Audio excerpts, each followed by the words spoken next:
Yeah, if you don't mind, I'll take prerogative and offer the invocation on our gathering this evening, and then I'd ask Lisa if she'd lead us in the pledge. If I will pray in my tradition, if each of you would prepare in your tradition for prayer. Our beloved Father in heaven, humbly we approach thee this evening as we've met as a city council, the legislative body of the city. We're grateful for the opportunity we have of meeting and for the relative peace we enjoy in this valley and for the peace we enjoy in our community. We pray for this community, Father. It is filled with good people. We pray for their success in life and for their health and safety. We ask now, Father, that thou would attend us as we discuss the business of the city, that we might be guided, and the decisions that are made will be for the greater good of the greater whole.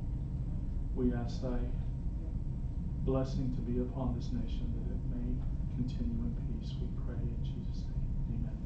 Amen.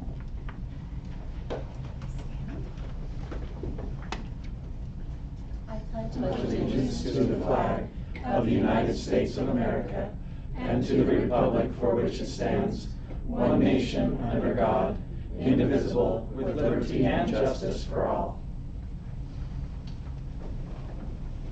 Thank you. Council, we have a few items of business that we need to transact. The first one is the approval of minutes.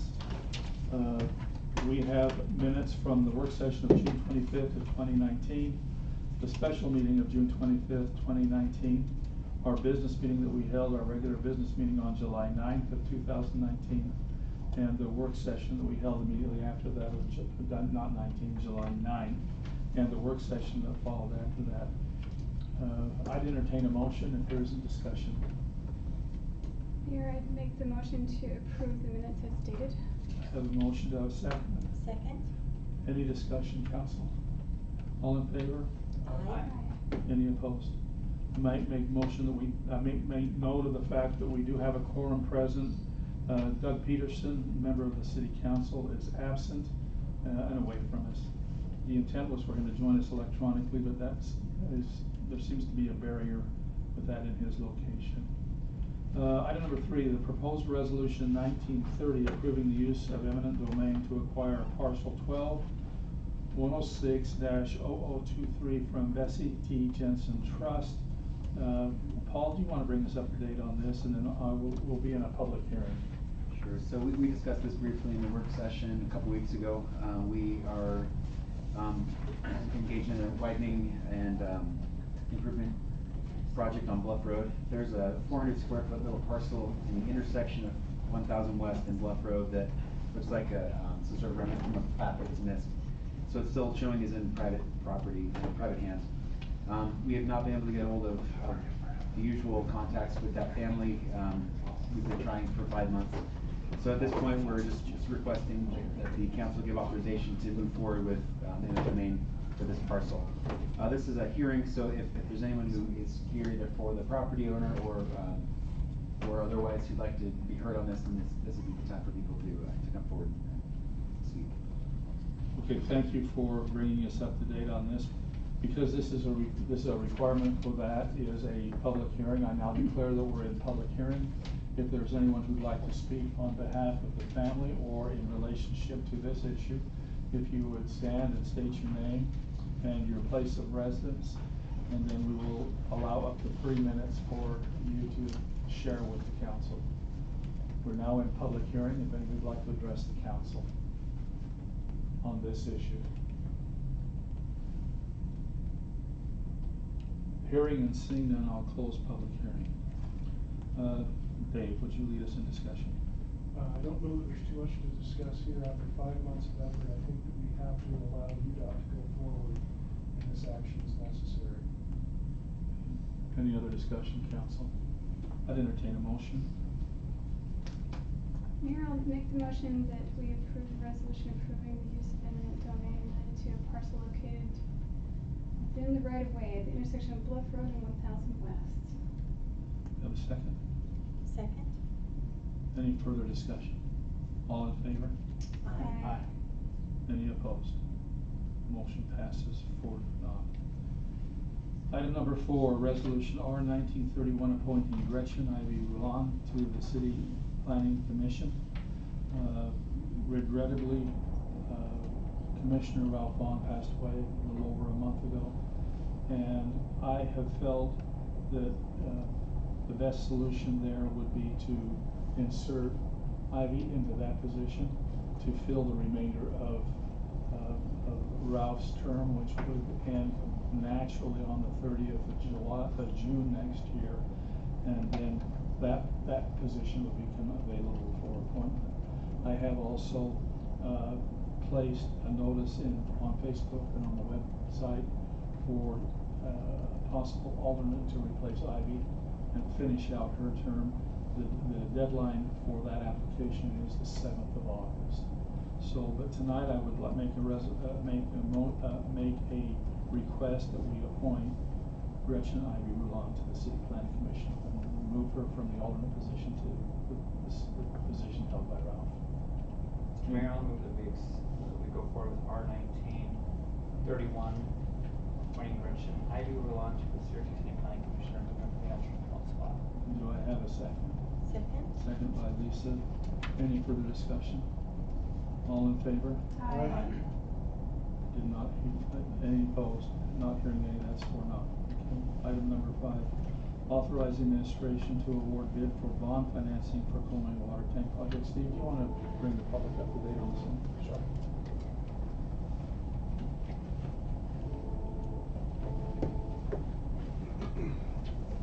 Alright, so this is for our water tank construction project, 3 million gallon tank.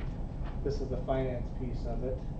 After the last council meeting a couple weeks ago, we put the RFP out for a direct purchase. And I sent the results to you guys today. I hope you have a chance to look at it. I think we had a total of 6 or 7 different bidders on the project, on the finance. Based on that, a few of them offered a couple of options as well. And so I want to talk a little bit, or briefly about that.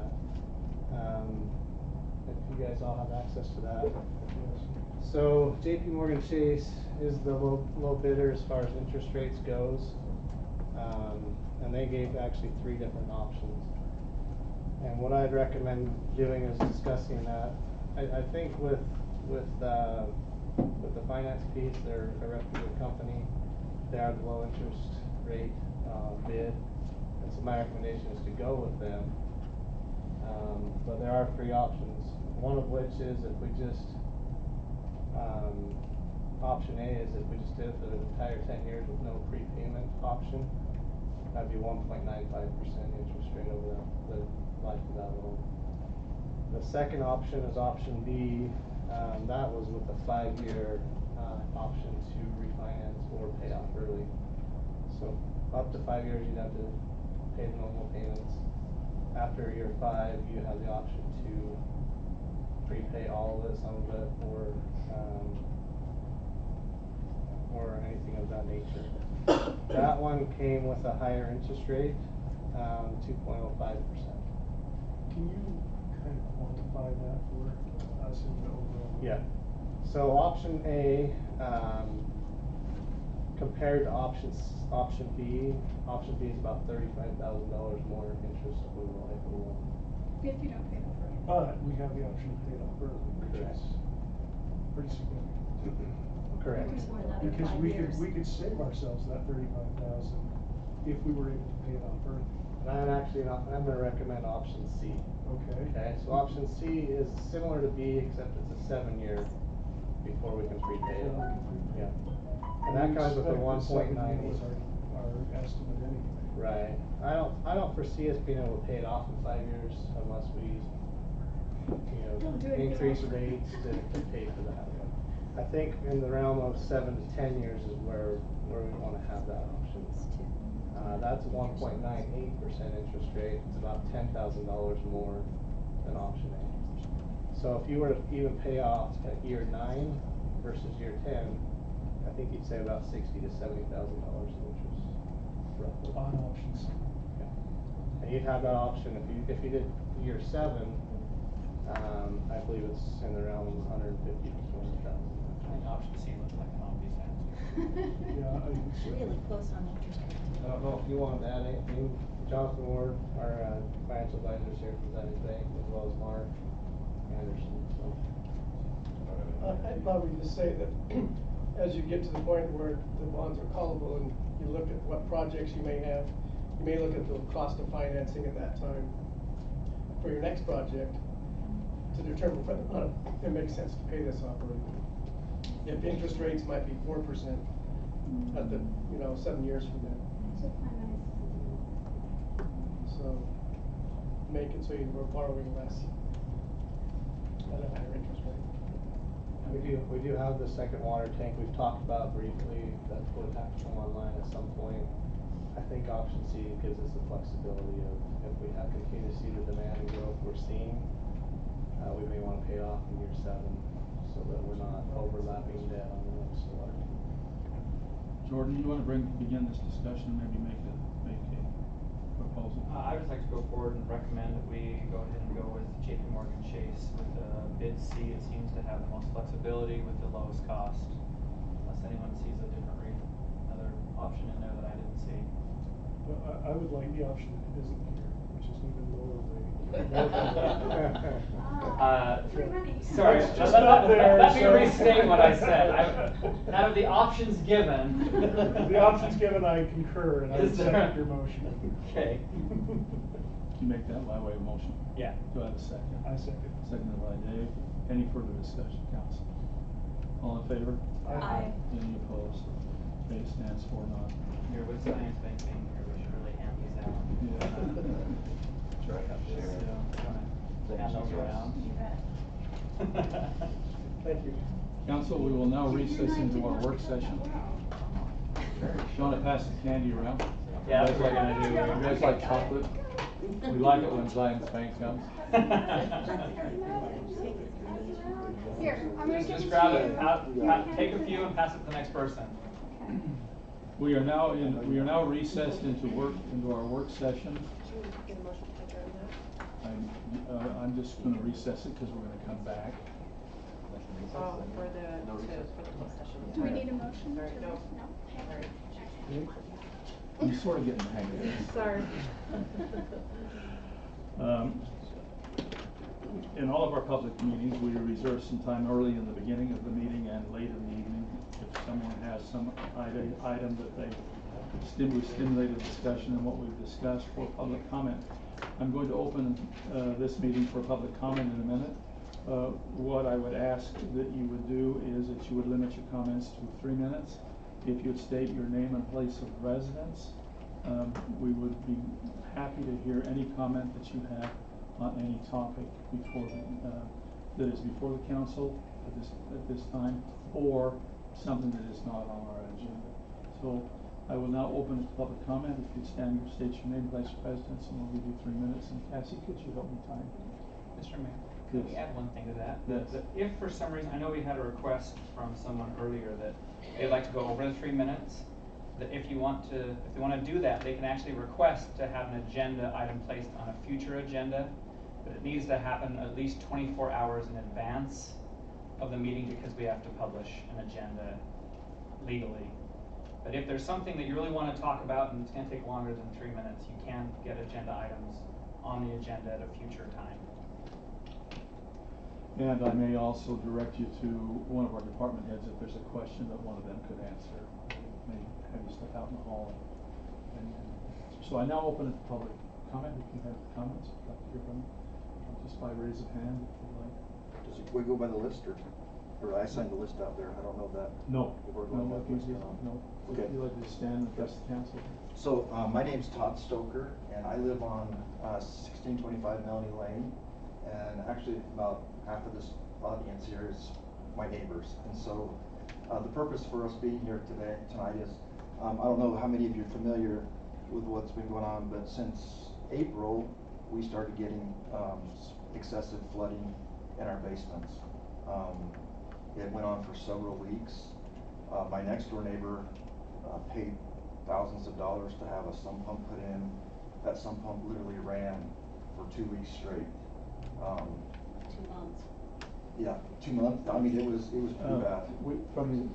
You're out of order if you're not been recognized, so we want him to continue. And so, through that process, because it kept going, he hired a plumber. Long story short, plumber came out and discovered that the problem actually lied within the road. As we kind of started to uncover a lot of this, there was an actual sinkhole just outside from the property line. That sinkhole was filled up, and then later, about 6 feet, 8 feet from that previous sinkhole, another sinkhole was, and that sinkhole was almost right in the middle of the road. What has happened is, as the city officials have come out and tried to figure out what's going on, the plumber discovered that the landlines are completely clogged. And so they're clogged from the end of Melanie, so west end of Melanie, basically past Stoker Lane. We kind of thought that they was getting resolved until they came out. They poured asphalt over, filling it up and kind of sealing everything up. And then we've made numerous calls and have yet to have anybody respond. I did have Brody call me back and just left a message briefly letting me know that there was some undocumented landlines or water lines, I guess you could say, and that they were going to have a meeting the next morning at 7 a.m. That's the last thing I heard, and that was June 25th. So we're just trying to get some answers, hopefully a resolution to the problem, because at some point this is just going to keep going. The flooding is just going to keep happening, and more importantly is that we got this asphalt that's literally, it's a sinking. I've got pictures to kind of give you an idea of how bad it looks. That's an example of the first, that's the second sinkhole. Okay, that's the middle of the road. I got several pictures if you want to take a look at these. This is the water that was down inside the hole after they tore up the road. You can see how much water's in there. And this is a picture of the very first sinkhole. And this sinkhole was kind of the beginning. And so from there we continue to have this problem. So I think I timed that perfect, didn't I? Thank you. Definitely appreciate it. Anyone else like to speak to that or any other? Could we get a quick update from Public Works on this? Well, what I would like to do is on this issue, probably what we need is a meeting with the department head. Robert, are you here? Could you, are there others that would like to speak to this topic? And then what I would like to do, Robert, if it's all right with you, is dismiss you and that group to set up some kind of a meeting and explain to them what's going on, and then if you give a report back to us. Mr. Mayor, I'd just like to point out too that the would you stand and identify yourself? Wayne Hanson, 1611 Melanie Lane. The one home that had the real water problem finally had the county test the water, and it had chlorine in it, so it was not groundwater. And you know, the city came out, I can't remember exactly what they did, and then he hasn't had the sump pump since, but we're just really concerned that, you know, this water source hasn't been figured out, we're gonna have the road collapse. And it's affecting all of our homes, and we just really hope for a resolution. Anyone else? Brent Gardner, 1555 Melanie. When Todd presented it, he noted that he called it landlines, but really what we're talking about is water lines. Drain off lines. Yeah, drain lines, letting water. If it's culinary water, then somehow the system's got a leak in it. It's getting in there. Yes. I'm Paul Red, 1585 Melanie Lane. I also want to express some concern that since this was brought up and they just filled it and paved over it, the city spent, I'm guessing it was $3,000 from the way the flyer, but they spent a considerable amount of money going over and sealing the road again when we're just going to have to tear this up, either when we fix it or when we or when it just collapses. So that's money was flushed down the toilet. And are we going to just continue to do that? Are we going to wait until there's, you know, problems with homes and we're going to have lawsuits? Or we just, and especially since we just had that lines put in and fixed last year, I think it was, and all that expense, I mean, this could be the people that put it in's fault. and we should go after them if it is. The time to fix it is now, before we put any more money into this thing. So that's all I have to say. Anything else? Yes. I'm Jennifer Hansen, 1611 Melanie Lane. We were out of town last week when the plumbers came in for another problem. We were told a third sinkhole had developed, and we got pictures of that. And so we know that and they were told to just fill it in and wish for the best. So now we've had 3, and the most recent was 2 weeks ago. Well, Yeah, but we're running. Syracuse, you just fixed Melanie, right? Yeah. So. Not very well. The greatest, Yeah. the greatest concern is that the city engineer did come out and take a look at it. He poked it a couple times with a shovel and said, fill it up, let's just hope for the best. Those were his exact words. And I'm not trying to be confrontational, but those were exactly the words that were said.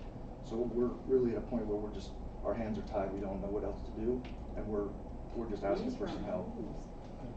Robert, could you step out with this group and take a small conference room and meet with them, and would you, let's come up with a resolution that with the city, we need to be responsible for what we're doing. Will you hear their complaints and then report back to the council? Thank you. Next business item. Suggest the HOA. That was my thoughts on that. Thank you for your time. Yes. Thank you, Robert. We are still in public comment. If there's anyone else here that would like to address, yes. Con Wilcox, 1455 South, 1000 West, happen to be in Clearfield, but I am Syracuse.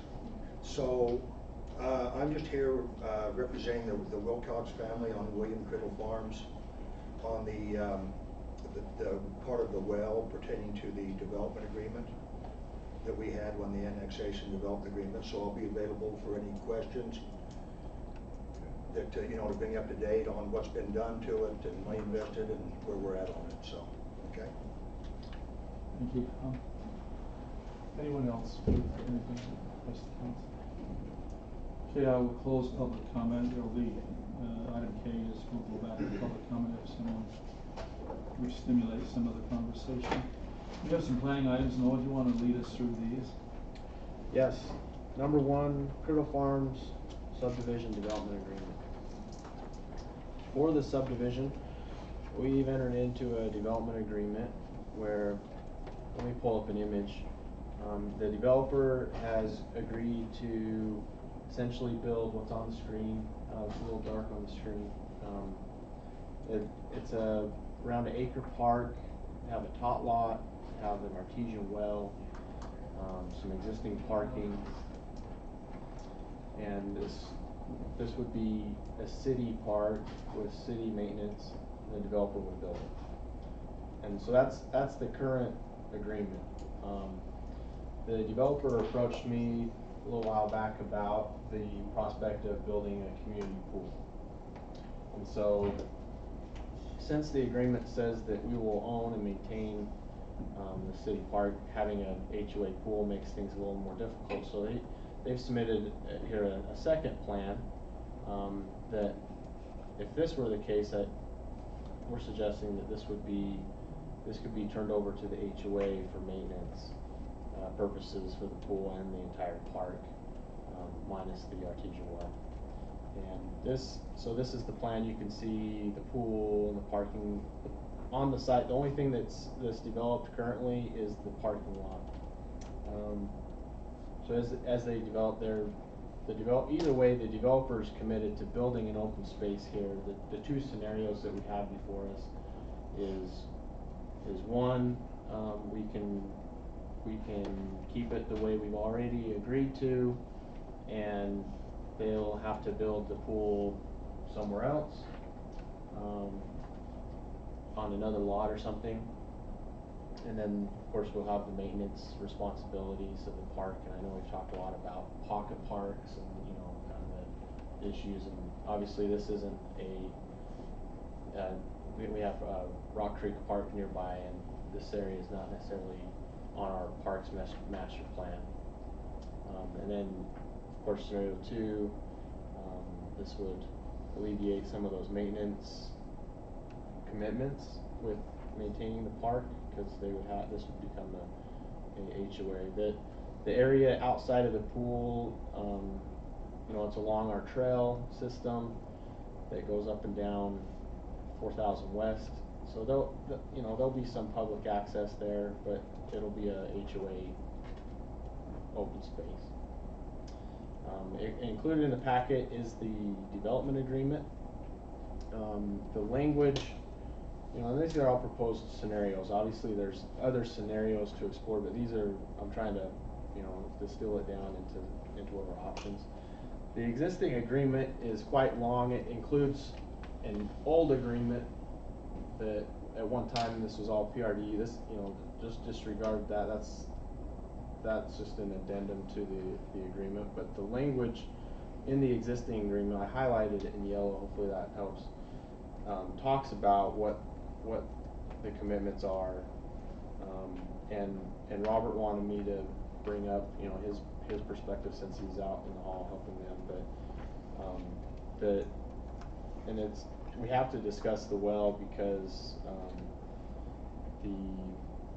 the way it's worded now, it just says the city will take it all, right? And so there's been a lot of work by the family and the landowner based off of this previous agreement that we've entered into a few years back, with the expectation that the city would take that. Public Works does have some concerns about what the maintenance commitments will be and what that means for the city. And of course, I mean, he's watching out for the city. He wants to make sure that the water's clean, wants to make sure that it's not too expensive. You know, so there's some concerns there from Public Works. We've been trying to do research. Hans here, he has a lot of information about what they've done. Some things in the city, you know, some things that we do in the city have kind of intangible qualities and benefits, especially with relating to park. Not all things necessarily make money. There's a couple case studies that I've been looking into. North Ogden City has an artesian well, and Centerville has a well. And both cities state that they're very positive themes for their community. They're very proud of it. People come from all over and drink the untainted water or whatever, straight from Mother Earth. Except we found out that it's tainted. That was the initial. I can report on the status of the well. So the well is a historic well, right, from the Wilcox family. They have done testing, so the family has redug the well, and before this could become a public drinking source, it has to have a permit, an operating permit from the Division of Drinking Water. So they've started that. They're right after you drill a well, you have to run it, right? There's sediment and stuff that comes out, and so right after it was drilled, there was some sediment. But as they ran it, the landowner's done multiple tests, and they've done extensive chemical testing. It's called a Chemford chemical analysis, and there's also another test called a BACT bacterial test. They've done about a half a dozen bacterial tests. They've all passed. Right after they dug the well and it had been sitting idle for 3 or 4 months, as soon as they turned on, it was cloudy, and they did one test that didn't pass. But ever since they ran it, all of the tests have passed. They've done an in-depth chemical analysis for like pesticides and things. It's all passed. It hasn't been authorized by the Division of Drinking Water yet, so there's still a chance that they'll say no to this. So this is a previous commitment that the city's done. Doesn't mean that there's not other scenarios, but both scenarios that are laid out here involves a component of the well, and the reason why the city is involved with that is because it's a public amenity, it's a public drinking source. We know how to test water. We have a department that tests wells. We know as the public, you know, there is other options, and Robert wanted me to bring this up. The HOA, you know, we could ask the HOA or try to negotiate something the developer's also here, so this is a development agreement. You know, there's a chance that if we were to ask that, they would say, you know, no thanks, or, you know, it's a negotiation based off of what the previous agreement was. But as a HOA, you know, when it's public drinking, I mean, I would recommend that it be a public entity because of the health concerns with, I don't know, some volunteer HOA president that goes MIA or something and then doesn't actually take care of what he's supposed to do. But that's up to you guys of what, you know, if you want to discuss those alternate scenarios, but I've put together some draft language of how this could be amended. I mean, the most pressing item here is the pool issue. They've promised a pool to the residents, so the developer needs to know if the pool's going on this or if they need to put it on one of the lots. And they're willing to do either one. The scenario where they take over the park essentially, you know, is just one that they need to plan for. So here's a draft amendment if this kind of scenario 2 is desired.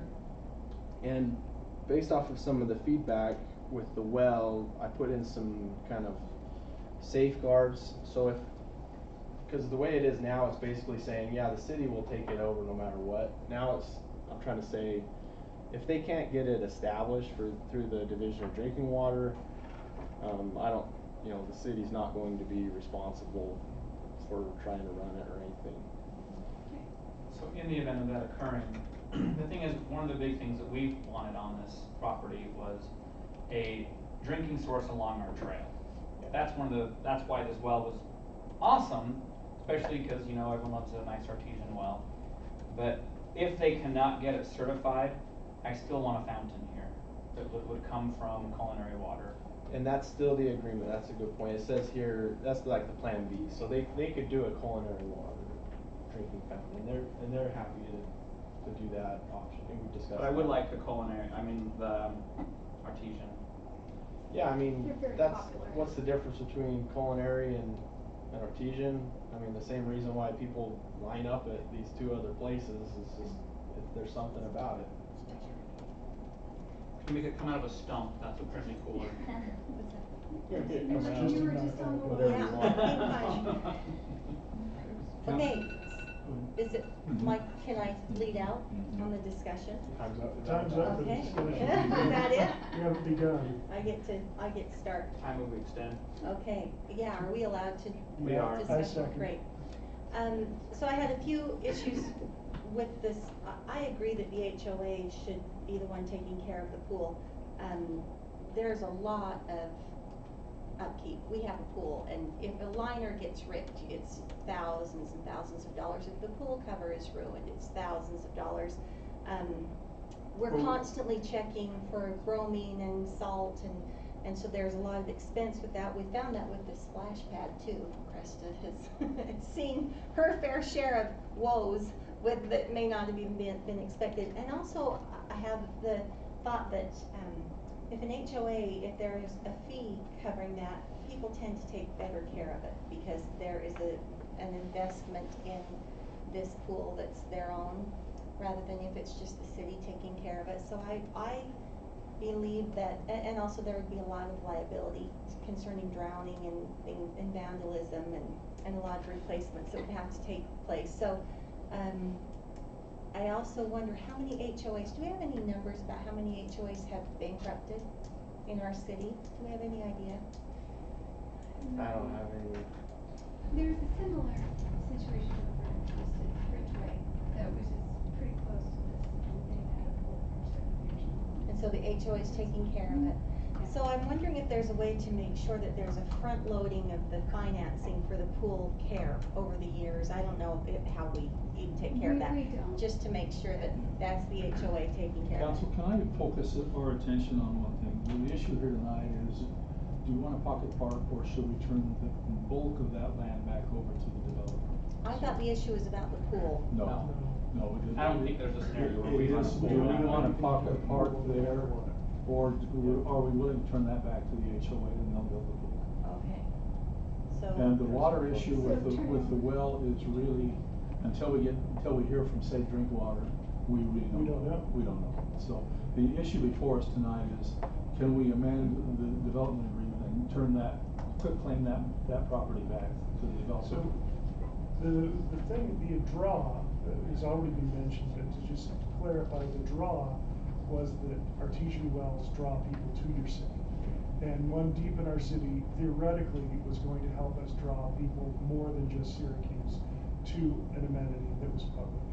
I still like the idea, but it seems like right now we don't even know if that's right.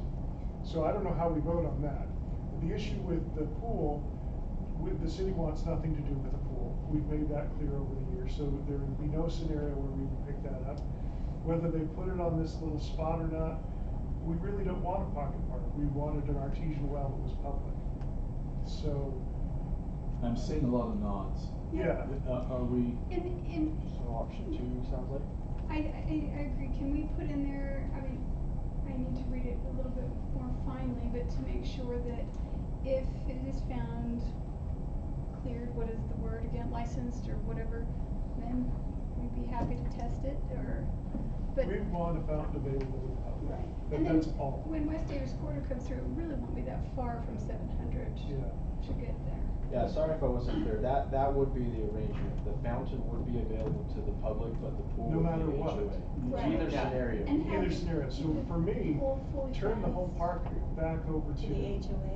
to the HOA, just so long as there's something in the development agreement that says the fountain, if it is available to any, will be available to all.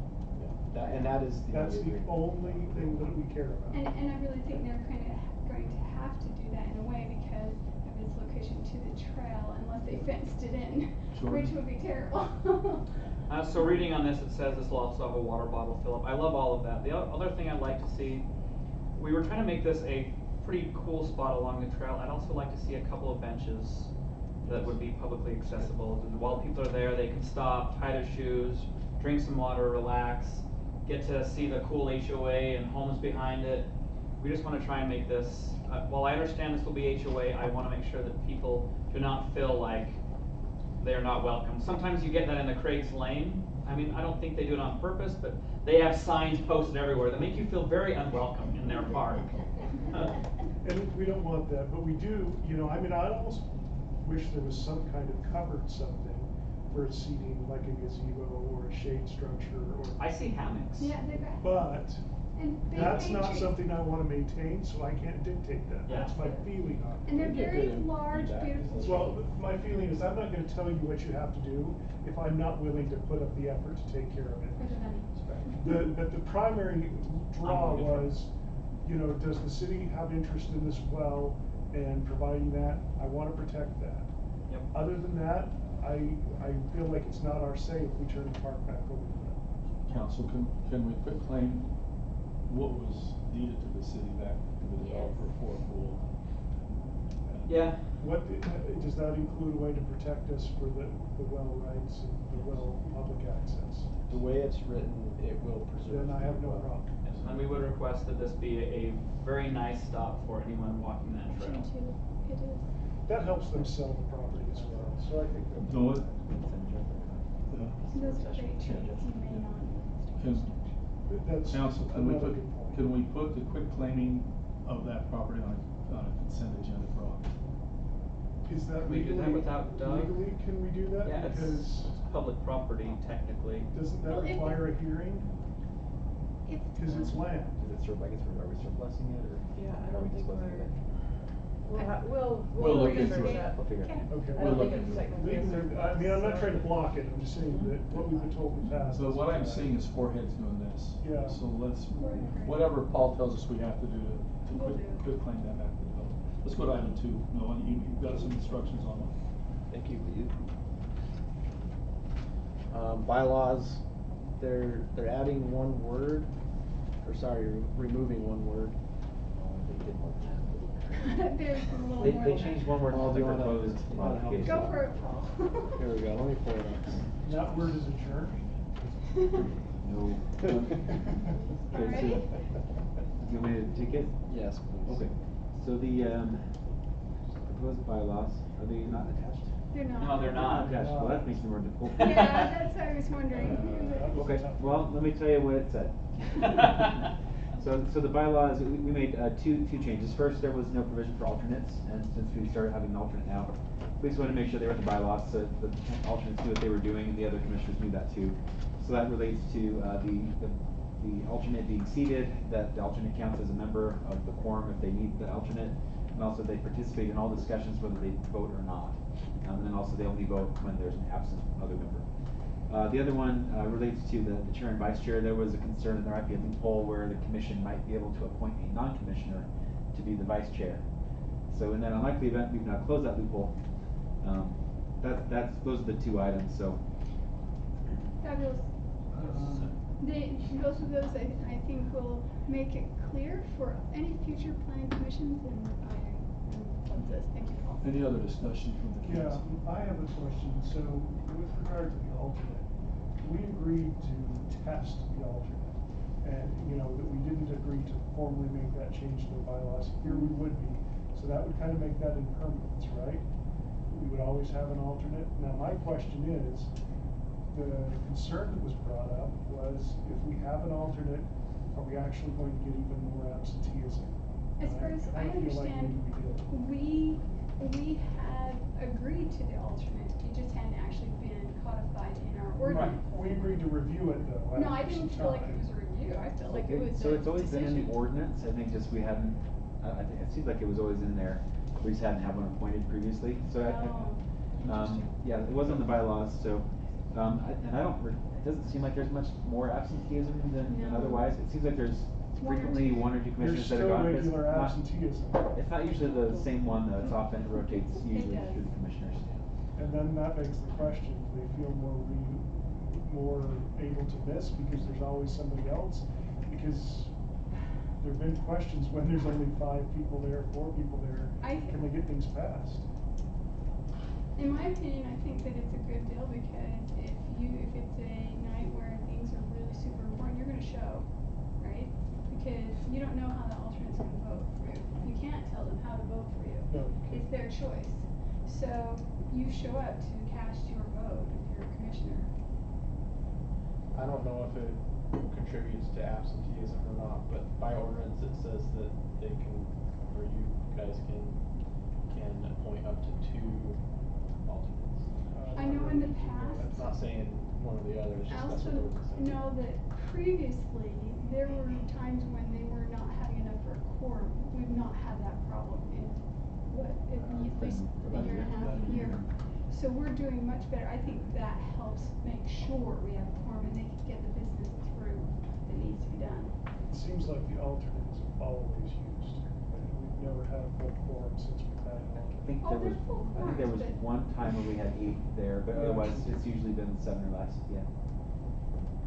Which is probably beneficial to have an alternate there doing a lot of the business, because if it turns into being put on the commission permanently, they already have a basis for their knowledge. So let me ask this. So hypothetically, let's say that we have, so how many's on the planning commission? 7 makes a, yeah, 7 groups and 1 alternate. Oh wait, never mind, that question doesn't count. Okay, never mind. It also is handy when if you have a commissioner that's incapacitated or resigns or something. It's good to have an alternate there, just in case. Yeah, it really does. I'm in favor. I think it's a good thing. Are you good? I'm generally not for the alternate because I worry that people don't take it as serious, but I think we're stuck there. The great thing about, at least in Ivy's situation, she took it very seriously. Yes, and I don't fault that at all. Right, and I think there's a beauty in having them be able to be part of the discussion, whether or not their vote counts or not that evening, so that they can express their opinion and possibly, have that discussion, and because they know that eventually they're going to be voting. What I worry about is that they'll say, okay, we're still not getting 7, so let's go to 2 alternates. And already I'm seeing people who are more, well, we have an alternate, so I'll just be gone this time. And then we get 1 or 2 missing. I just wish the ones who are appointed as full seat members showed up regularly? They I'm in don't- favor of. Is there a minimum attendance requirement? Yeah. See, and I was in favor of making the minimum requirement even higher so that they had to make the commitment. Meaning, I think, what is it now, 50% or? No, I want it to be at least 3/4 of the time, at least 75%. It's more than 50, I think isn't it? I think it's Like you like call them in at 75 or something. Yeah. 75 or 80, and we report the attendance quarterly. Heather keeps me informed. Okay, If because there's I'm worried that something people, slow, then there's because if they get you talked to. miss, well, and also if you have to recuse yourself too often, then you're not regularly up on the issues that we're going through because you're gone. So that was my concern, but what do you do? Okay, any other concerns with the bylaws of the plan commission? I think that's great. Can we move to a consent? And but I would like to know what the What report they is. actually say. You wanna read them? I'd like to actually read it, and I would also like to find out what the required The attendance actual is. attendance is. Okay. And possibly look at that in the future. Okay, Cassie, would you put this on the consent calendar? We'll move it out if there's concerns at that time. Okay. Are they compensated, by the way? Yes. Yeah. $50. Yes. Can we say how much? 50 a meeting, $50 a meeting. They're paid on a per meeting basis. That's And good. really quick, just about the recusal, they only need to recuse themselves for an item, they don't have to recuse themselves for the entire agenda. FYI. Yeah. So that doesn't mean that they're not up on their item that they're involved with, so they're okay. Yeah, Okay, let's move to Well, item 3. if they show. Great enough. Item 3, general plan, Vision 2050, continued. So I've been listening intently, we've received some very good feedback, appreciate you guys' work on this and attention. I hopefully implemented all of the comments from the last 2 times. Let me go through the major changes there. Remember there's the background image here for the showing the agricultural. Still had one that had the jug handle, so I just changed that image out. And then the majority of the conversation was focused around the map. And remember we spoke about the land by the nature park, so I changed that. We spoke about the future detention pond area, so I changed that and had some, just kind of moved that, shifted that down. We talked about the area that the sewer district owns right there. Since they own it, we just put that into the open space category. Then we had a lot of discussion about this right here.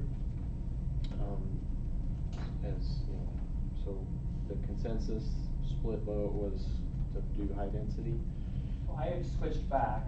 Did Doug come and decide one way or the other? He did. That's why it's still brown? Doug has expressed his opinion, that'll be part of the record, that he would like to see it stay high density. So Cassie has his notes. Do we have a, how much acreage was that? 9 acres. Okay, so can we quickly discuss that, or is that, can I say anything about it? This is the agenda item. Okay. Time. So my initial feelings that I thought that the citizens would want a segue to commercial, but it sounds like they would prefer it go directly to commercial and maybe professional office buildings. And having considered the fact that they would prefer that, which I can't imagine why, I wouldn't mind professional office buildings around my home. I would like to see it used for that rather than more townhomes or higher density. So I think I am reconsidering my vote, and especially with it being, it's not an enormous portion, but I think that the housing would support the professional office area. So I would have seen ice cream shop.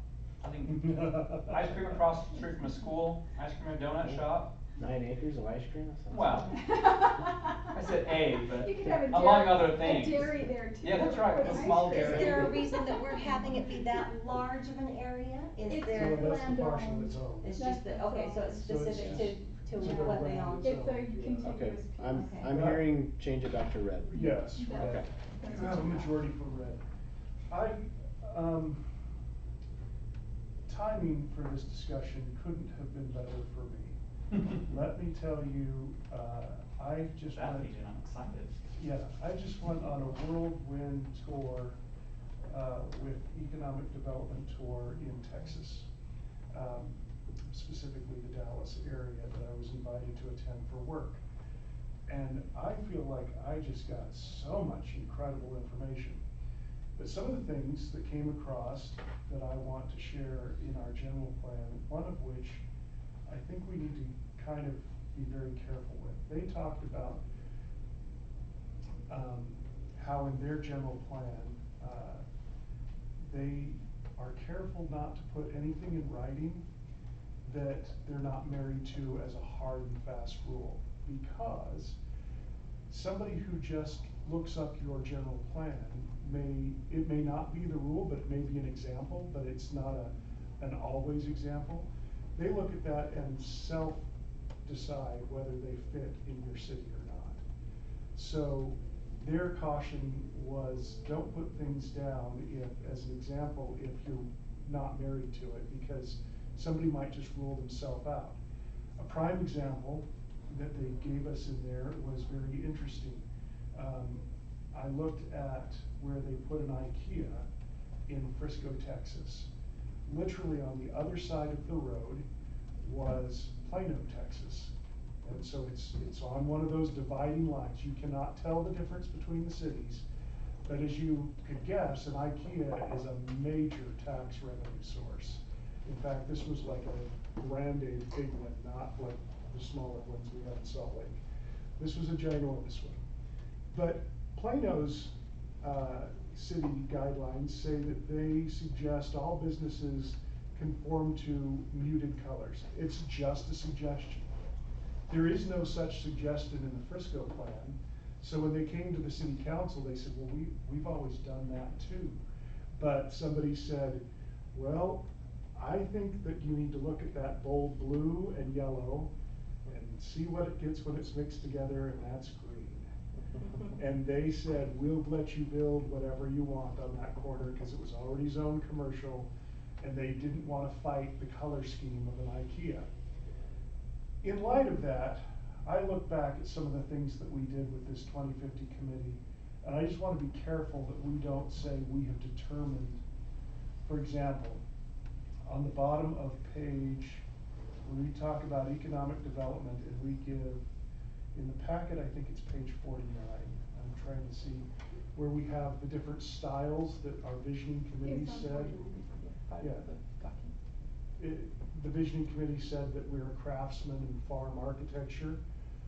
Just leave it out, because we certainly don't care. If somebody comes in and says we're neo-modern or we're something else, and we like what they have to say, the last thing I'd want them to do is say, oh, but this isn't going to fit their community. We wouldn't fit in their community. So I would leave things like that out. I would be careful with any of the things that we did with the clicker exercises. If it led towards us saying this is what our community looks like, and I wouldn't want to give the opportunity for somebody else to kind of self-interpret that maybe I don't fit your community. Question though, what do we do about branding though? That was my thought. You've wanted yourself to brand this city, so we need to architecture have brands. feel. You're right. So what we do with branding is the stuff that we control, meaning public signage, public parks, things that don't prohibit somebody from feeling like they fit in. A prime example would be the liquor store. They don't fit into our architectural model. It's mid-modern century, and Yeah. we have, it's not. And I don't have a problem with it, but it doesn't necessarily fit with what we describe as our ideal architecture. The library doesn't anymore either. The library doesn't either, It's but I don't close. care. I'm happy. It's craftsman and mid-modern. Yeah, but again, that point would be, let's not lock ourselves in. Let's just, branding I think is really important when it comes to what do we do for saying you're in our city. What are the moments where you say welcome to Syracuse? What are the moments you put on the streets? Great example is the banners that we got a grant for that go up and down Antelope. That helps brand our city. Other cities use it. Clinton uses baskets of flowers. It's just all a definition of how far you go with your branding. And that's the question, is that how far do we want to go with making Syracuse like we want it to be? Okay, That's good all point. the question. So look at a city like Jackson Hole has gone so far as to say if you put a Kmart sign, it has to look rustic because that's our brand. Park City does Park that Park as City well. does that. Logan does that. We would never get away with that here. And I think that we would hurt ourselves if we were to try and push it that far. So I'm just saying, that's kind of where I'm going with that. I would look for opportunities to not speak out on things like that, because this is a very general plan. Let's be as open and welcoming as we can. Okay, how do you feel, Jordan? On that specific thing, I could go either way on that one, and I hate to be wishy-washy, but I can see Dave's point in that I don't want to limit someone if they say, yeah, this is not, these pictures have nothing to do with me because a Walmart wouldn't fit in that plan. And so I agree. I actually have a different comment on a different section, so I guess I'll wait till we're done with this section. Let's see, let's give him some direction on this particular point on architectural design.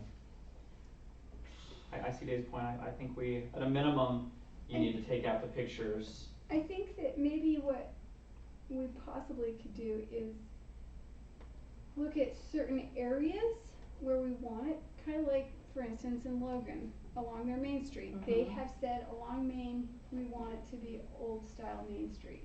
Again, they can do that. Sure, so could we. We can pick a place where we want a certain feel and then not be restricted out in the industrial or out in the further edges. I don't think like 193 I don't think we can in any way guide that. It's just kind of a thought process of maybe there is a place for this, maybe it doesn't need to be everywhere. Maybe it's just in our town center, within a block portion of land. But at the same time, I do see his argument. We don't want to turn away a cash cow for our city. That would be awesome. But I actually like that idea. I like the idea of just putting restrictions of what we would like to see. If you want to do that in the town center, but everywhere else. It's a good compromise. This isn't at all what's in town center. I mean, I'm saying we would have to change, we would modify that. Although, I do have to say, if you look at like the clock tower and the influence that has had on, like, for instance, Sheldon Peck's building is very similar in its roof line, and same with the original library. There is some echoing going on in architecture. I think you're right about not wanting to have anybody look at this and say, well, I don't fit here, so I'll go to Clearfield. But I do think that it could be part of the branding if it's allotted to a certain area, the town square specifically. And although we have several buildings that don't fit into it, we're talking about branding for the future and what we'd like to see. If we were going to build a shop here and they said, we would like to see, if you want to do it in the town square, we want to see this architecture, we would conform to that, and it wouldn't impede us from building here.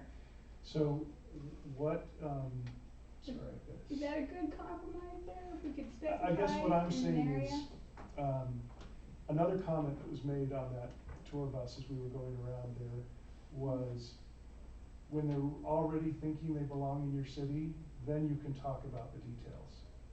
And so, again, that was a kind of a thought of, don't put it down here to where they filter themselves out. Make sure the planning when they're here. commission For is- example, the pharmacy, we had a lot of influence on making sure that the pharmacy was architecturally like the rest of town center. Right.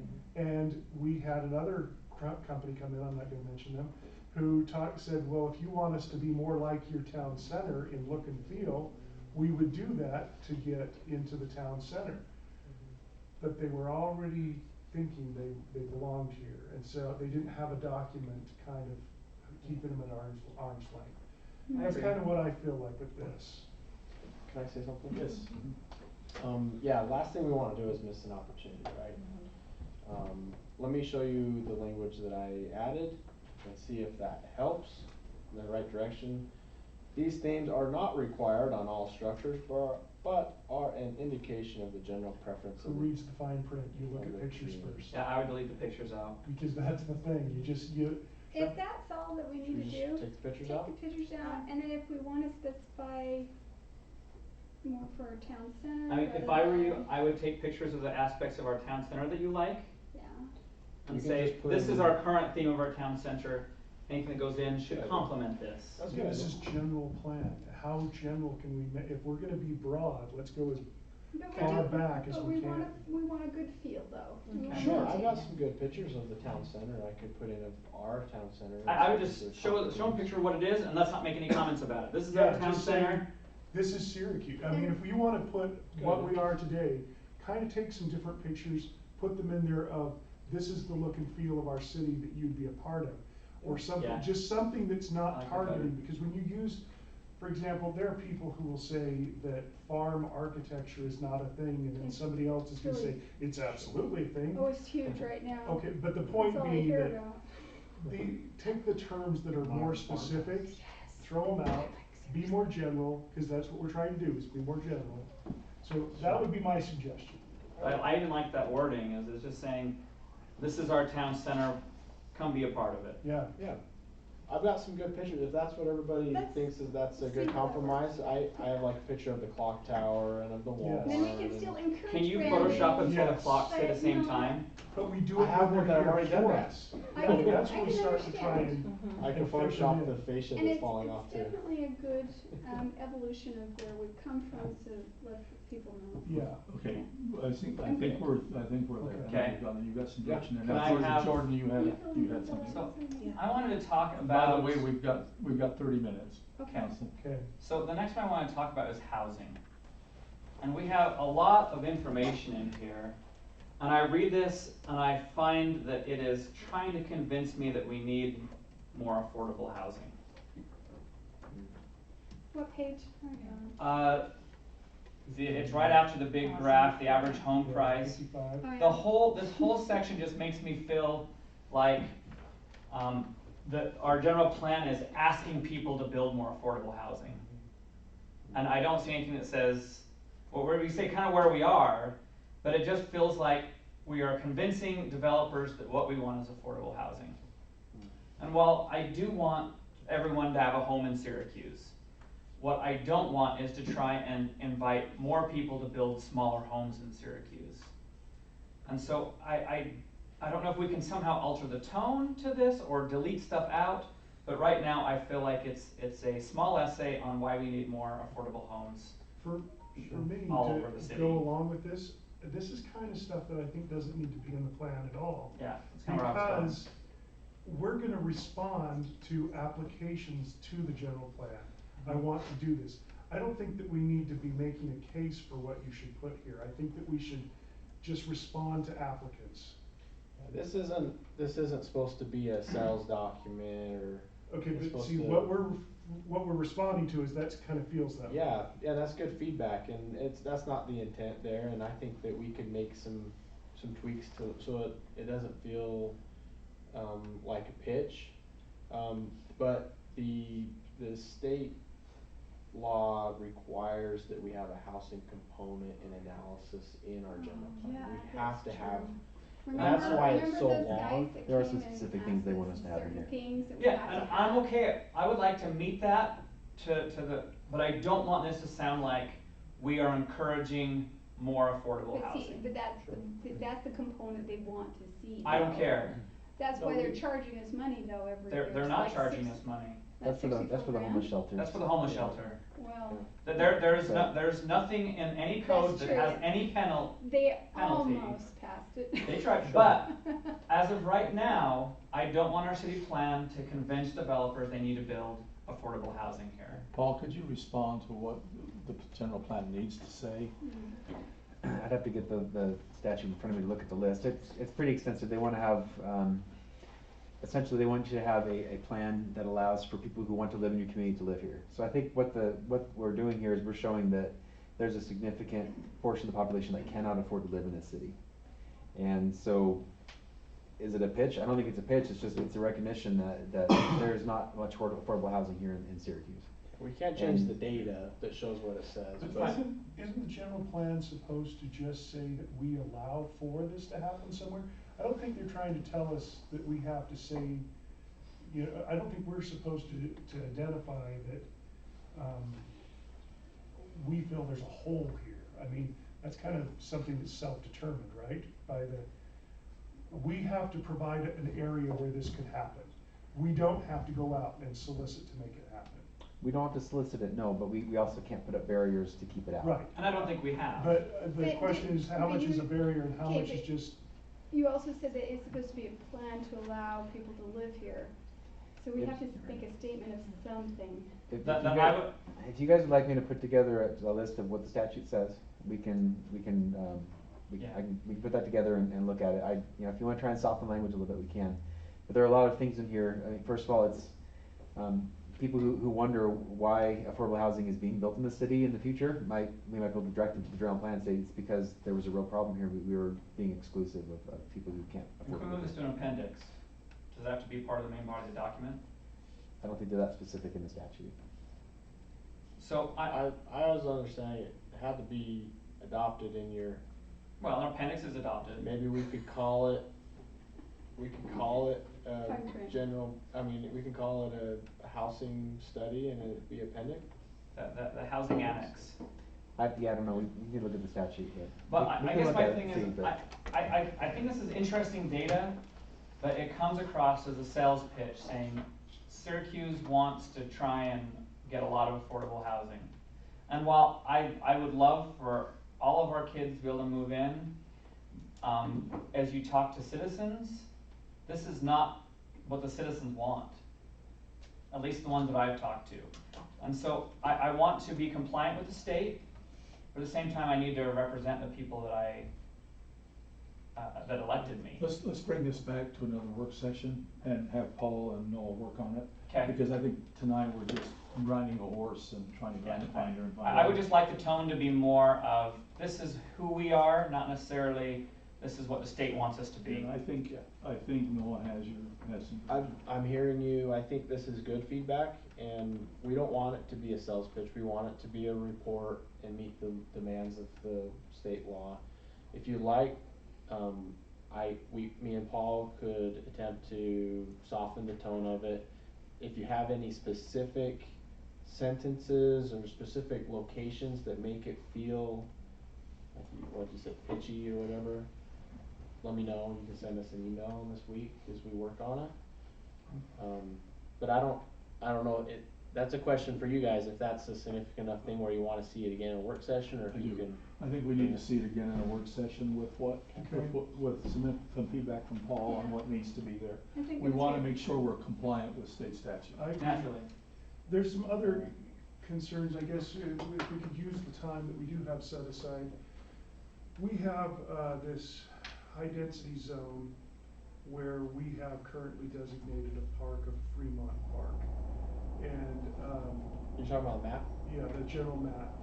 And I want to bring up the question, aren't there procedures that we have to go through before we decommission parkland? I don't believe so, unless it was purchased with like federal funds like Jensen Park. That one actually has some stipulations with it. Well, we've talked about decommissioning parklands that go to UDOT and that we have to replace them with other parklands. And so I'm just wondering along those same lines, if we were going to make this major change, are there any procedures we have to go through before we say this is now high density housing instead of 22 acres that we'd set aside for the park? I don't think, yeah, like, you mentioned, if there was a federal grant like CDBG or something that had been used to purchase it, then you have a problem. Land and water. The reason UDOT does that is because they have to replace parkland with parkland, but we wouldn't be under that same restriction.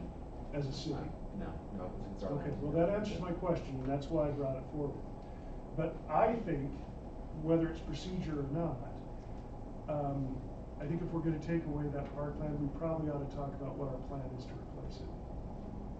I agree with that. And do You're it talking before about we the next two, we still Behind have the fire some. station. We still have some. It's greatly reduced, but yeah. Okay. but it's great. So was that entire part that is now high That brown density, spot. that was park? That is. That currently is designated park. Fremont, right, currently it's Fremont We're Park. gonna have. Just hasn't been developed It just yet. hasn't been Yeah, built. I've seen It's it. gonna go all through there and infrastructure and We everything. plan to have soccer fields there, Yeah, major just never complex. developed. Right.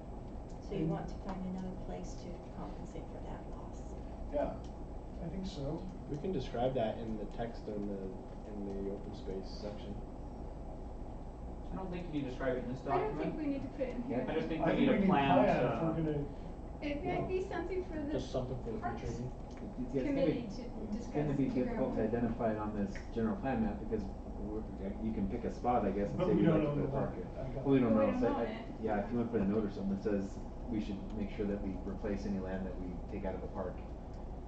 I think that'd be- that's good, what you just said. If we put in there that anytime we take land from the parks, that we intend to replace it somewhere in the city. And that just puts it on the future.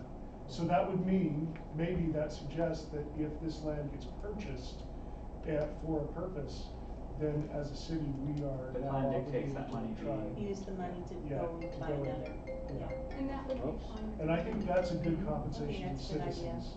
Because a lot of people built homes near there knowing that that was designated a park. We owe them a replacement. Yeah, that could be a Well, sentence in the also- park section if you want. Let's do that. Access to community is important to continue, so.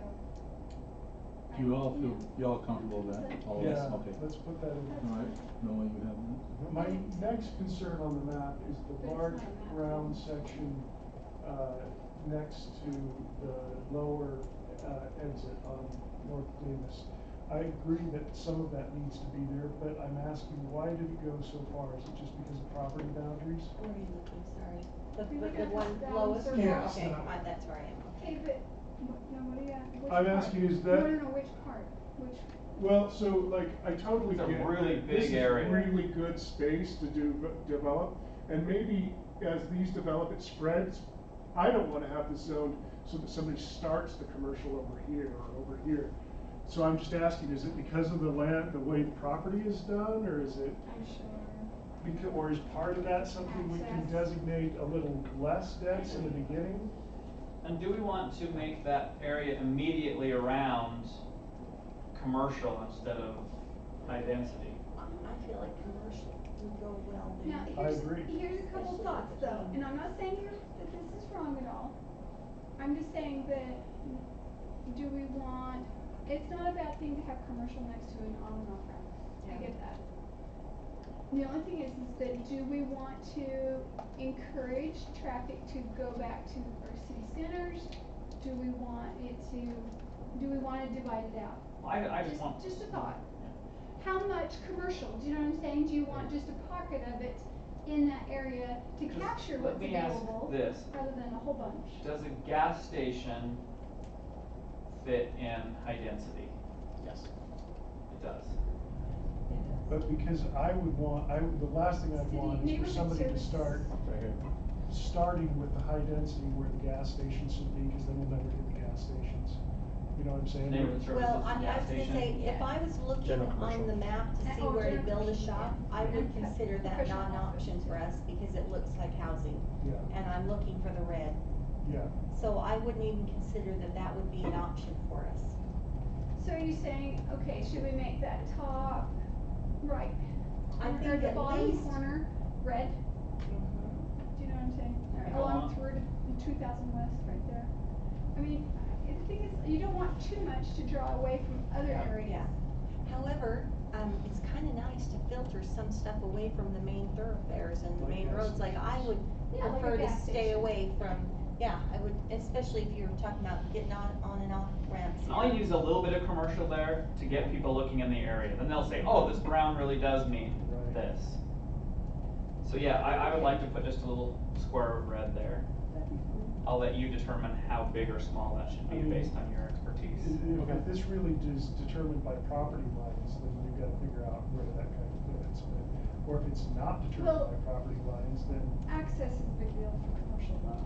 yeah. So you want it to be easily, you know, like for instance, on the one part that we discussed earlier, where there won't be access because of the canals and so forth.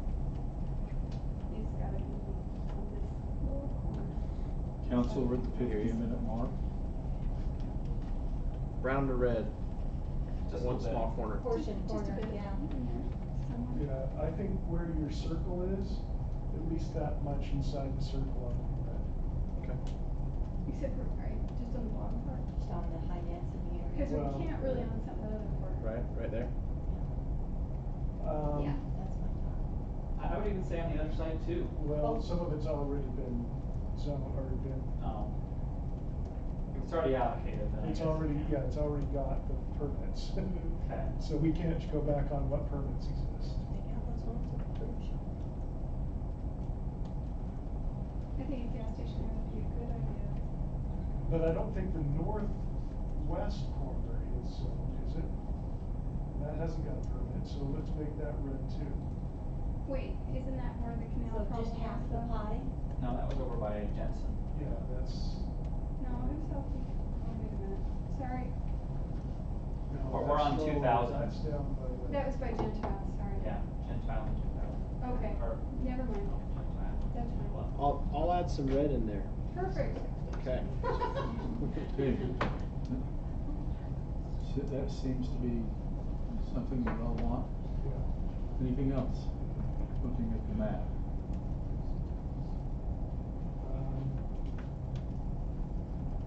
Some changes.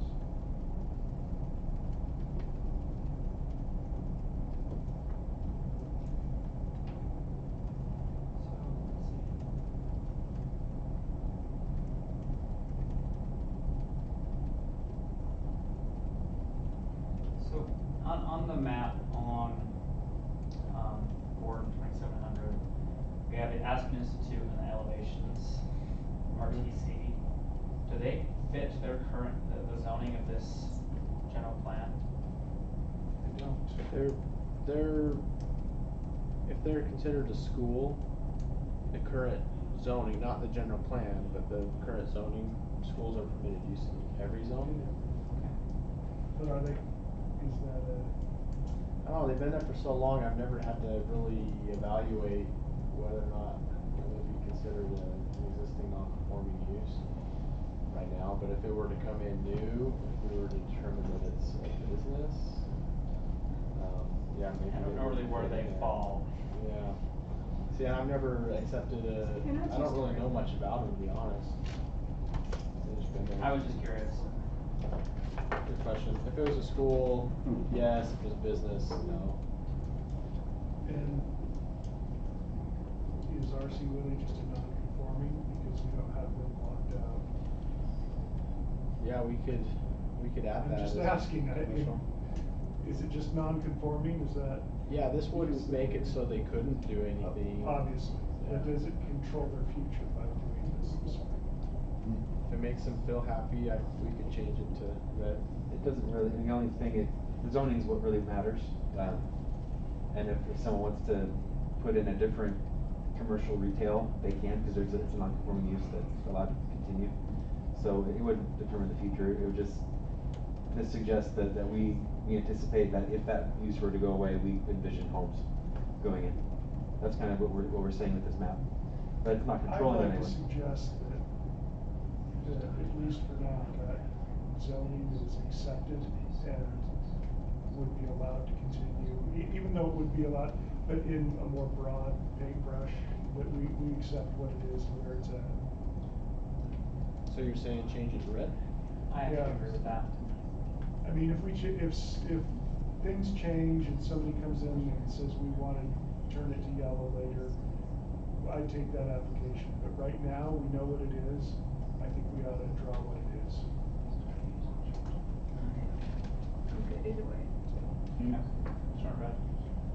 You in agreement, council? I'm Good? Yes. Good? Okay. Yeah. That's fine. All right. Hopefully they'll stay. I do, but I think, how are we doing on time? We've got 10 minutes. Okay.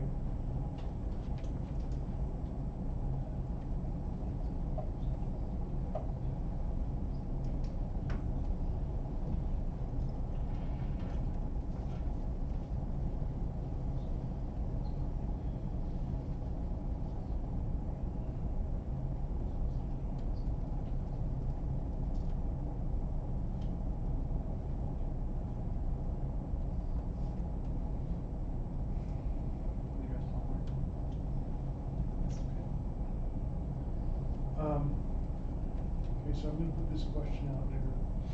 I don't necessarily have a strong feeling on this. We have a lot of red, and I like that as options, but is it too much if we know that traditional commercial or traditional retail is tapering off? Are we directing more than we can fulfill? And again, I'm not, I mean. Double-edged sword, isn't Irony it? at its finest. Well, we reallocated a lot Oh, we of need that 9 Antelope. acres. We need it, and I don't want to deny it any of these places, but are we in some way living the wrong dream? Because that would be a really lofty goal to get it all that way. Well, the red isn't just a retail zone, it's general commercial or professional office or mixed use. It's So anything it's not just a zoning map red, it's a general Okay. plan map red. Yeah, I think it's, the red doesn't mean what red used to mean. And they Again, I also just showing really it- had to bring this forward for discussion. I'm not necessarily saying. That's a great point. Sales tax revenue is actually showing that about 80% is still coming from brick and mortar retail. So even though I love Amazon. Amazon does swing by just my saying. house quite often. Yeah, I think short answer, the way our general plan, to what the red means on our general plan map now, is not real estate too much. Okay. But with the flexible, so we've reduced a But little with bit. flexibility, it's okay. This could be the red on here could mean office, it could mean mixed use development. What else? It could be commercial, it could be I was gas leaning that stations, way, it but I could be- really just felt like that was something that had to be discussed. What does PO stand for? Professional office. Thank you. You got it. Or it could be Neighborhood post services. office. That's what I went to, PO box. And just trivia of what we could be seeing in our future. There's already plans in the Dallas-Fort Worth area to launch Uber delivery via drones. Okay. I have a license to shoot down drones. So does Texas. It's called you have a gun and you can do it. It's in your space. Okay. I'm just saying that could be a different future for us. Steve, I'm gonna move us on. That's a okay. little ahead of schedule, but we're gonna come back to the general plan. We're not finished with it. Let's move on to our budget discussion. Steve, could you? Thanks, guys. Good info. Thanks, Noah. Good session, thank you.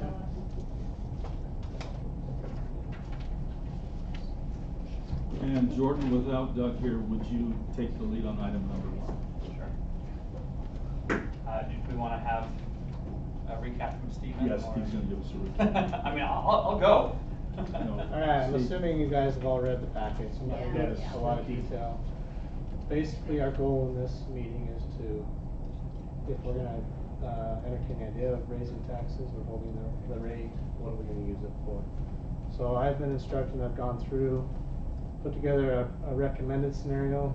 We can go through it and change it and tweak it however you guys want. But the maximum we're talking about is $162,000 if we were to hold the rate. So I'll just stop there. And is that per household, what does that mean? I got my tax statement today and it looks like it's about $20. Yeah. It depends, it was like 7%. So it Yeah, depends it was on how you're going. 7.5 or something, which the only other entity is the School school board. district at 5.5. See, for me, the big reason why I even brought up this, holding the rate was in order to either reduce debt or prevent future debt. I know we talked about a park maintenance facility, I would love to see that. The West Davis corridor improvements, I think I would like to see, I want Antelope to really be an asset. I wanna make sure that if we're gonna do some improvements, we do it on Antelope so that it looks nice, we have the some of the steel cutout arts types things, maybe some buffaloes on the side, we have a basic design for that, to help with our branding. And, the EOC, I like that you guys brought this forward. We need a generator, it's just a lot of money. I'm honestly thinking it's cheaper to leave the EOC where it is. Well, sure, it's always cheaper to do nothing. The strategic reasoning for having the EOC up here is when the highway comes, it divides the city. Right. We can still use the EOC in the fire station, but having one here actually is, more of a better location overall, but especially after the highway comes through. I'm surprised of all people that you're willing to pass on the emergency situation. So I love it. Yeah, sir, you want to be, Yeah, but I also pay taxes. Okay. All right. No, that's all fair, because I have similar concerns, and a generator is really expensive, but were we to have an emergency tomorrow, are we okay? Yes, because we have the other EOC. Well, the problem we have right now, even if we don't move the EOC, our police station, we can only operate that south part of the building with that existing generator. Yeah, We and can't that's even my power concern. the police station as it In a is. real emergency, I want that police station to be able to operate no matter what. Okay. It's just a group of people that I don't want to be without. We think we In can, emergency. we think we can salvage the existing generator and put it on our water pump. That I love. And then we have a generator at the water pump if we have a failure. Which again is an essential service that we Our don't water have well, covered I'm right sorry. now. Yeah. To me, the reason to even bring up holding the rate is that we have taken some really deep cuts to services the last 2 years, to the point that it scares me. It scares me that if we keep going deeper and deeper, are we gonna stop? What cuts are you talking about, Dave? Because I don't know what you're addressing. So, You just, it's like generally. So specifically, when we start talking about, okay, we legitimately can justify this many employees and we can't even get half of them in the existing money. Or we. Okay, but that's not necessarily a cut, that's just a budgetary restraint. It's a cut in the sense that the service level is, let's say this, okay, for every department, we have this many people take care of this many people. Now we have this many more people, but we don't have any extra. So you're just saying we're not keeping up with growth. We're not keeping up with growth. But we haven't cut anything. And if we continue to do that, we will not be able to keep up. And I feel like there are areas we're not keeping up. Agreed. And that's essential. People are not okay that we don't, we just don't do as much. That's just not okay. Can I intercede here and make a suggestion? Brody and I have been discussing sustainability going forward, and this is a project I think we need to take on head on, just like you're saying, but probably not in relationship to the hearing coming up and holding the tax rate. We think this discussion might be better in the fall, in November, and we're going to do some research on sustainability and going forward. How do we go forward with this? Okay, so in light of just what we're doing right now, there are some services that we had to cut out of the budget that I would like to solve if given the opportunity. One of which, I've come forward with some other alternatives to park maintenance, but the way that we're handling park maintenance right now is just not responsible. The fact that we can spend a whole day shifting vehicles around to get to the right one is ridiculous.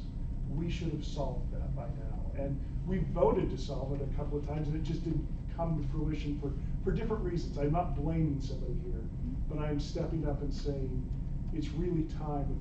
If this one hold could solve that, our service level in that department could go up dramatically, and people, that is something that is really big to people here. There are a lot of people in those programs and with children in those programs, and you've sold me on it. I mean, I'm not the one that has all these kids there. My kids are older now, but you've sold me on the need for the city to represent well there. So I would like to move the park maintenance facility up as a higher priority, and that I want us to start. I don't think we can afford to build one yet, but I know we've already dedicated the revenue from the tower. We have, we've had some surplus, and I'd also like to dedicate a portion of this to that as well. But I think that if we do this in phases and creatively, like I showed you where there's some options to get things a little cheaper, we could at least just deal with the storage issue and the access to it this year. And the impact going forward, I think, is significant. So I would be curious, and this is something I wanted to kind of bring up with Cresta and team a little bit outside of this meeting, is can we use a steel structure for the bays and then add the brick and mortar office building in phases? Is that feasible? Is that the goal? I brought that up to her as well. Okay, I want to say, is it all right if I do? That it'll be a Band-Aid and it won't ever happen. Because that's what ends up happening. So that is why I would be discouraged by doing that, because that's what's happened. And I'm just saying that because that's what's happened in the past. Is that we'll say that we're gonna do that, and you guys can say that you can, but you're only speaking for yourselves. Yep. And you can't speak for your future councils.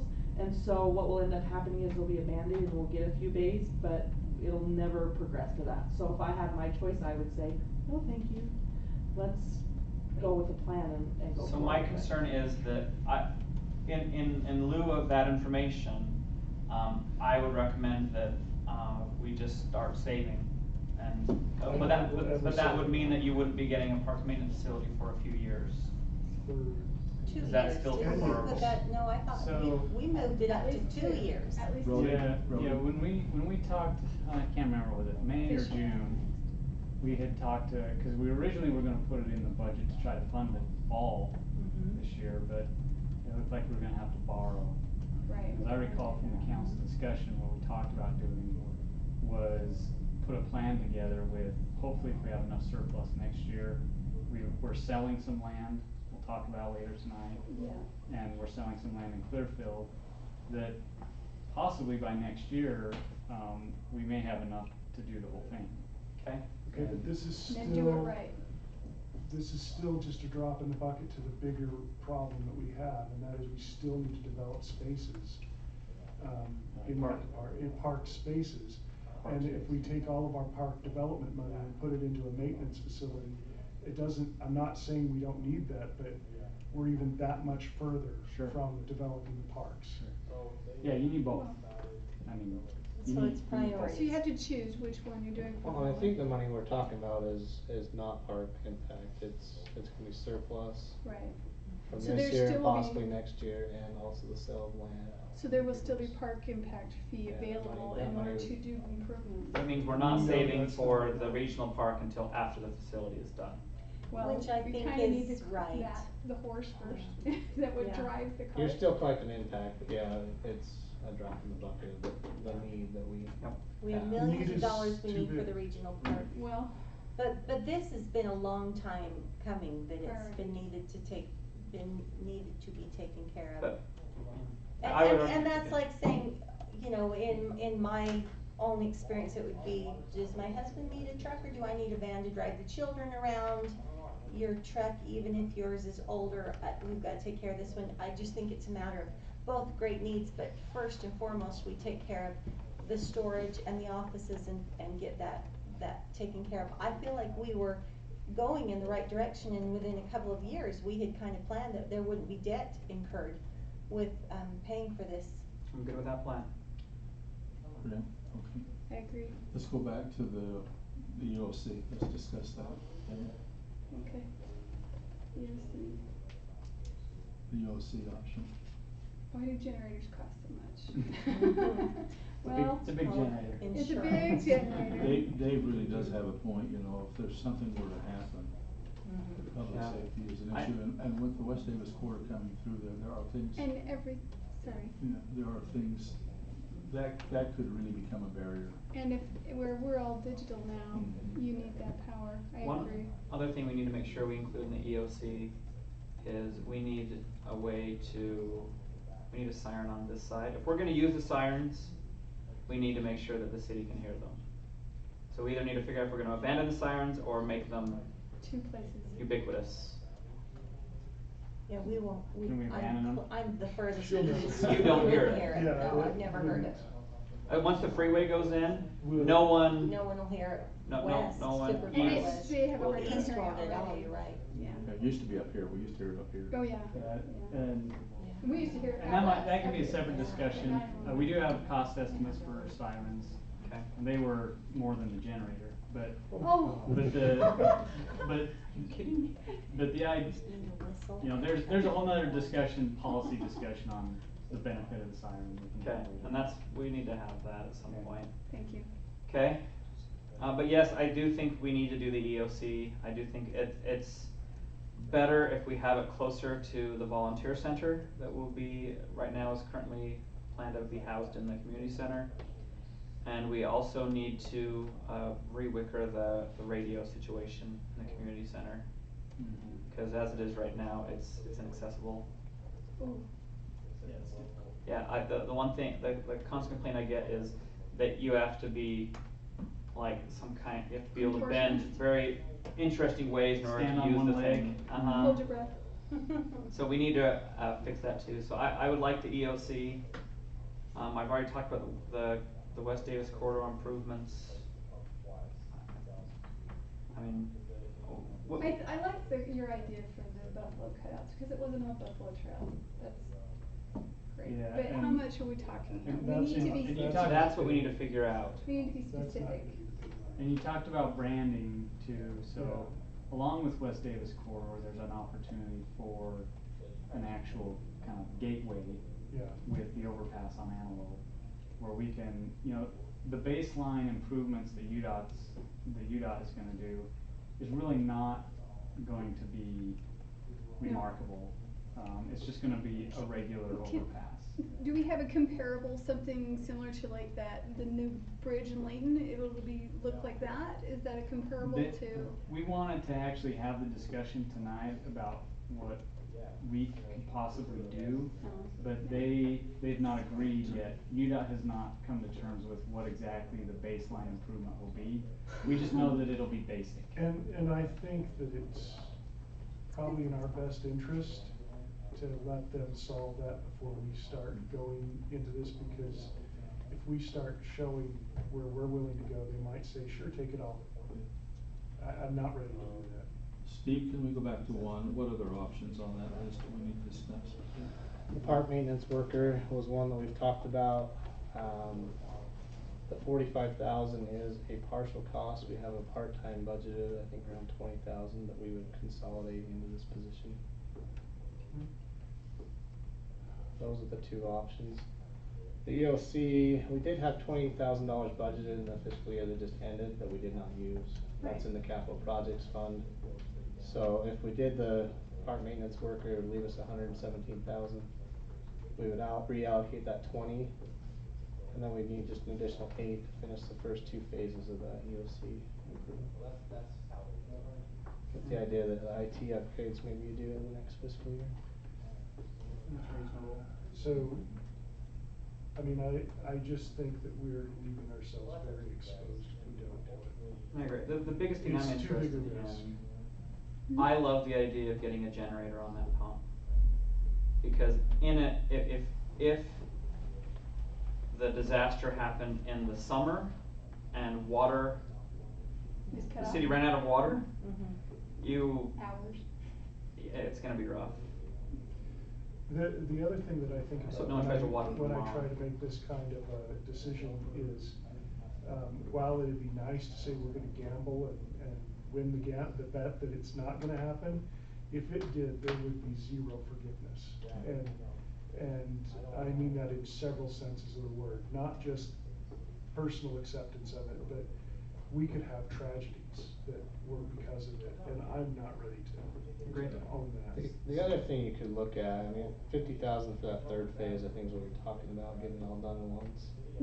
We're transferring $600,000 to $700,000 of surplus into the capital projects fund that we were benchmarking for the park maintenance facility. I think $50,000 out of $2 million that we're trying to raise isn't a lot. I think you could use that money now and before we do complete phase the 3, I'd EOC. like to have details of what that really means. Cause Yeah, we have to do that. there's a wide range of options what that could be. And some of them are absolutely essential, and some of them are kind of luxury. I'd like to be able to review that. Yeah, on one thing I was gonna mention on the note of the EOC. Last April at the League Conference in St. George, their keynote speaker was Brock Long. Brock Long was a former FEMA administrator for the United States government. He talked about simplifying disaster response. And he gave these like 7 categories that need to be operational in order to recover. And things like security, food and water, medical, things like that. He said that energy, power, and fuel, he said, if you can solve that problem, that's 80% of your problem. If you can get your energy and fuel going, you solve 80%. You say energy, power, and fuel? That's one category. Oh, okay. Mm-hmm. It's a all-encompassing. Got it. Yeah, if you can get that taken care of, you've solved 80% of your disaster. That makes sense. You can move. And of all the things that can happen, if we can at least communicate with people, that changes everything. Yeah. And I think it's within, I think with the due diligence, we need to be moving in that direction. I think so. Okay. All right, let's move on to item 2. Can we do that? Steve?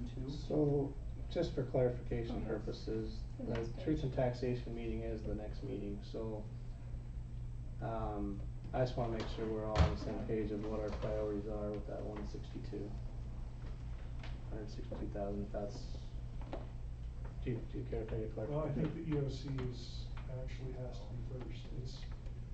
We have to be ready for an emergency. I mean, not over ready, but this is essential. This is like, people could die if we don't have this kind of thing.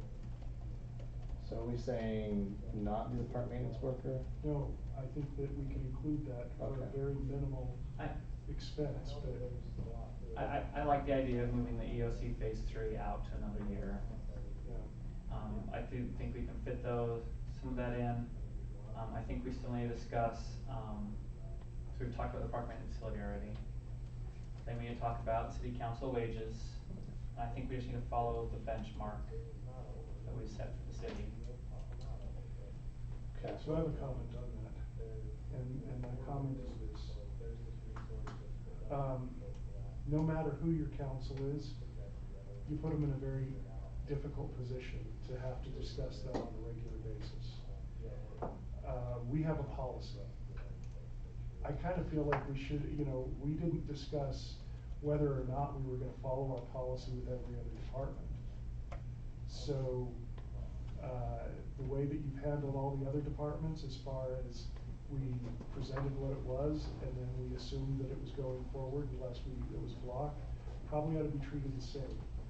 Because Jordan made a comment to me between our last meeting and this one when we were talking, and he just said, he says, remember that people reacted crazy to some other cities when they had to make a drastic change. I think his comment was, well, I'd hate to be that group that was written up in the paper as a 200% raise of their own wages.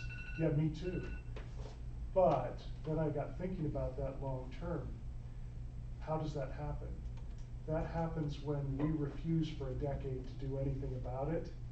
And then when they finally do react, it's that huge, it's dramatic. And so are we doing a disservice to the council 10 years from now by doing nothing now to where they'll have to say, look, this is so out of control, we're gonna give a 200% raise.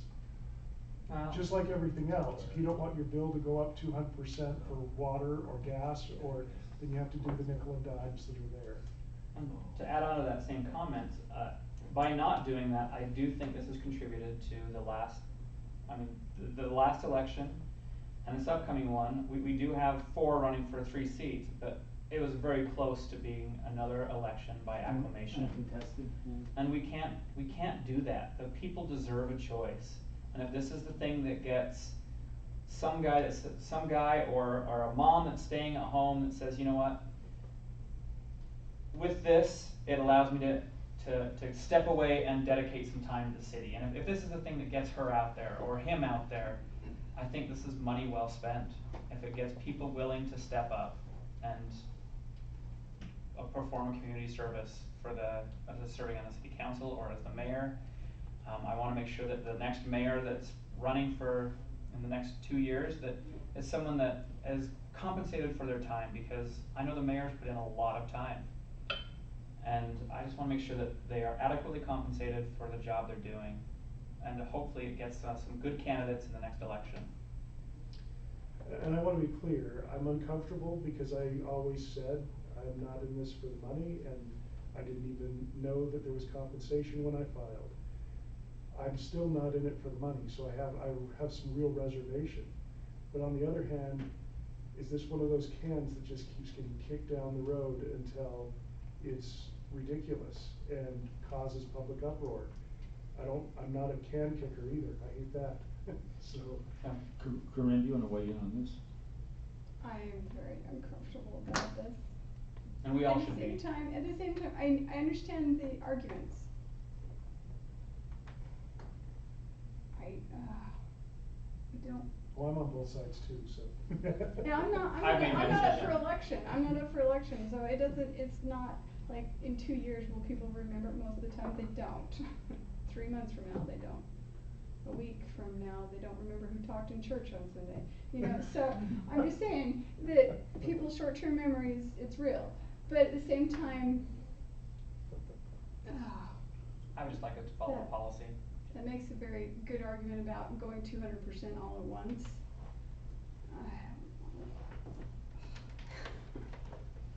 Lisa? Well, I agree, this is a really uncomfortable position to be in, and having discussed it more since the last meeting, if it comes down to, we benchmark all of our departments, and this is a department,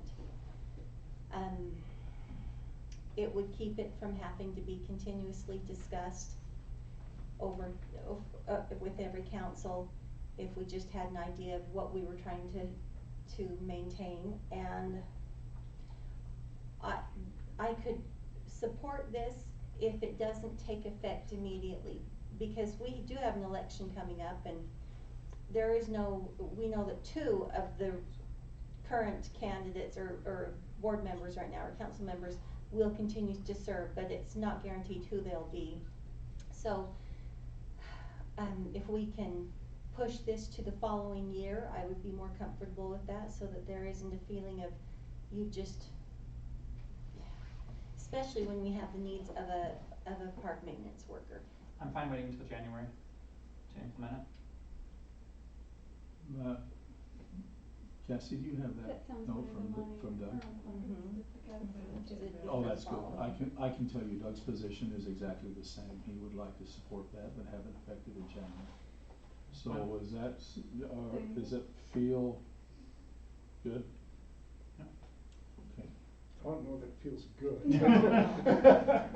Something I can get behind. Are we good with the decision? I know we have to make some tough decisions.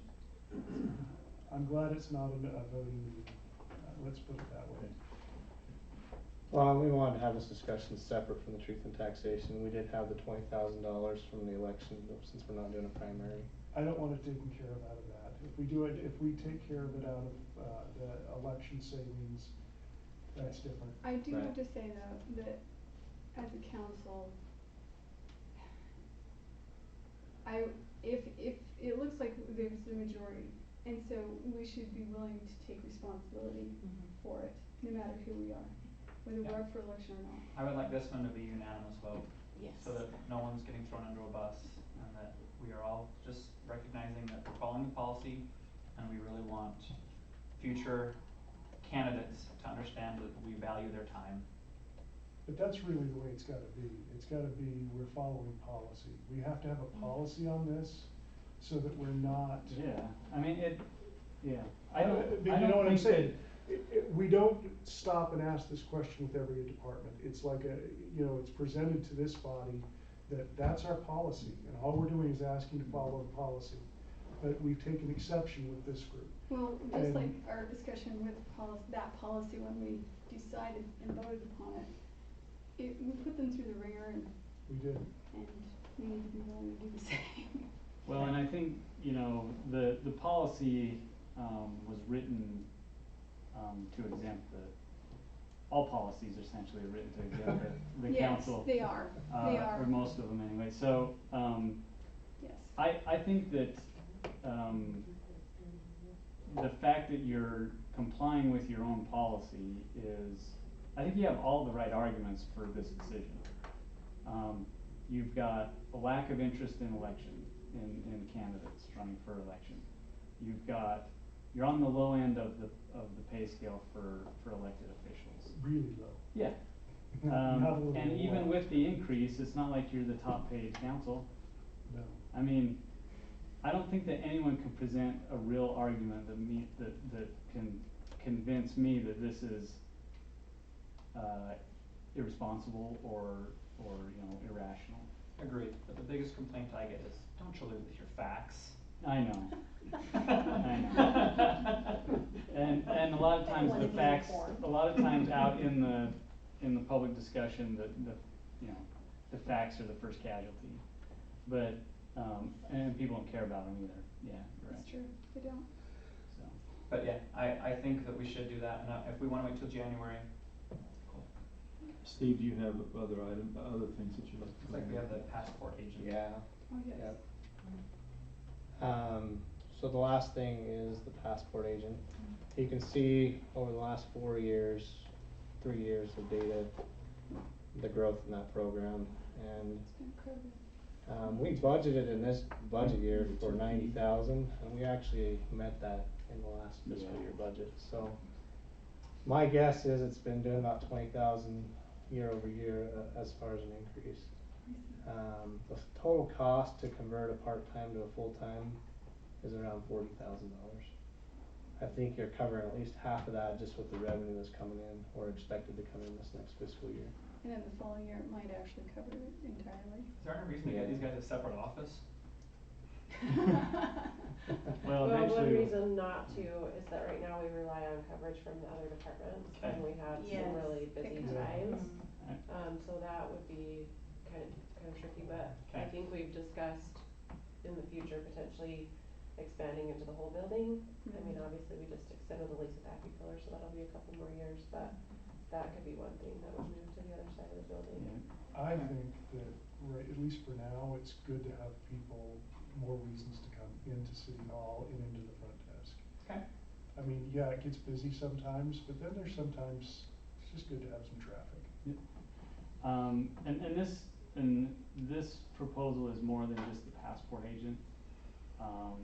Full-time. Yeah, there's And deputy deputy recorder, involved here. Definitely. And with a full-timer, you can actually invest more in training and getting them up to speed with all the things that Cassie does, which is pretty extensive. And, part-timers tend to come and go, and, that's just an added benefit of going You're not full-time. leaving us, are you, Cassie? No, but I don't wanna spend a ton of time training. The last full or Right. part-time person that we had, I spent a lot of time training her on things and then she left, and so I've kind of been gun shy about doing that this time. But obviously if we had a full-time, I would spend more time on that. So the problem is, as I look at all of these, there is more here than we have coming in our tax. So what I would propose is if you're gonna only use a partial to 20, that's about 12,000 if you implement the council increase in January. Leaves 8,000 left over. One possibility is you wait further on in the fiscal year to make this position go full-time to recoup some of that savings. This estimate of the 40,000 is based on July 1st, so we've already gone a month, so it wouldn't be that full cost. Do we have a heavy season for passports? It is going into the winter months, because a lot of people are planning Prepping. trips for Tax the return spring and season. summer. Mm-hmm. And so It's right now. families will come in like in the fall and It's winter coming and up. get their passports. It makes yeah. sense. So there's not a good So compelling reason maybe to wait. Council, I'm gonna give you 5 minutes Okay, but wait a to wrap. minute. But Parks is gonna go into an off-season, so that's one. Yeah, they don't go into off-season until November, and they need someone now. All right.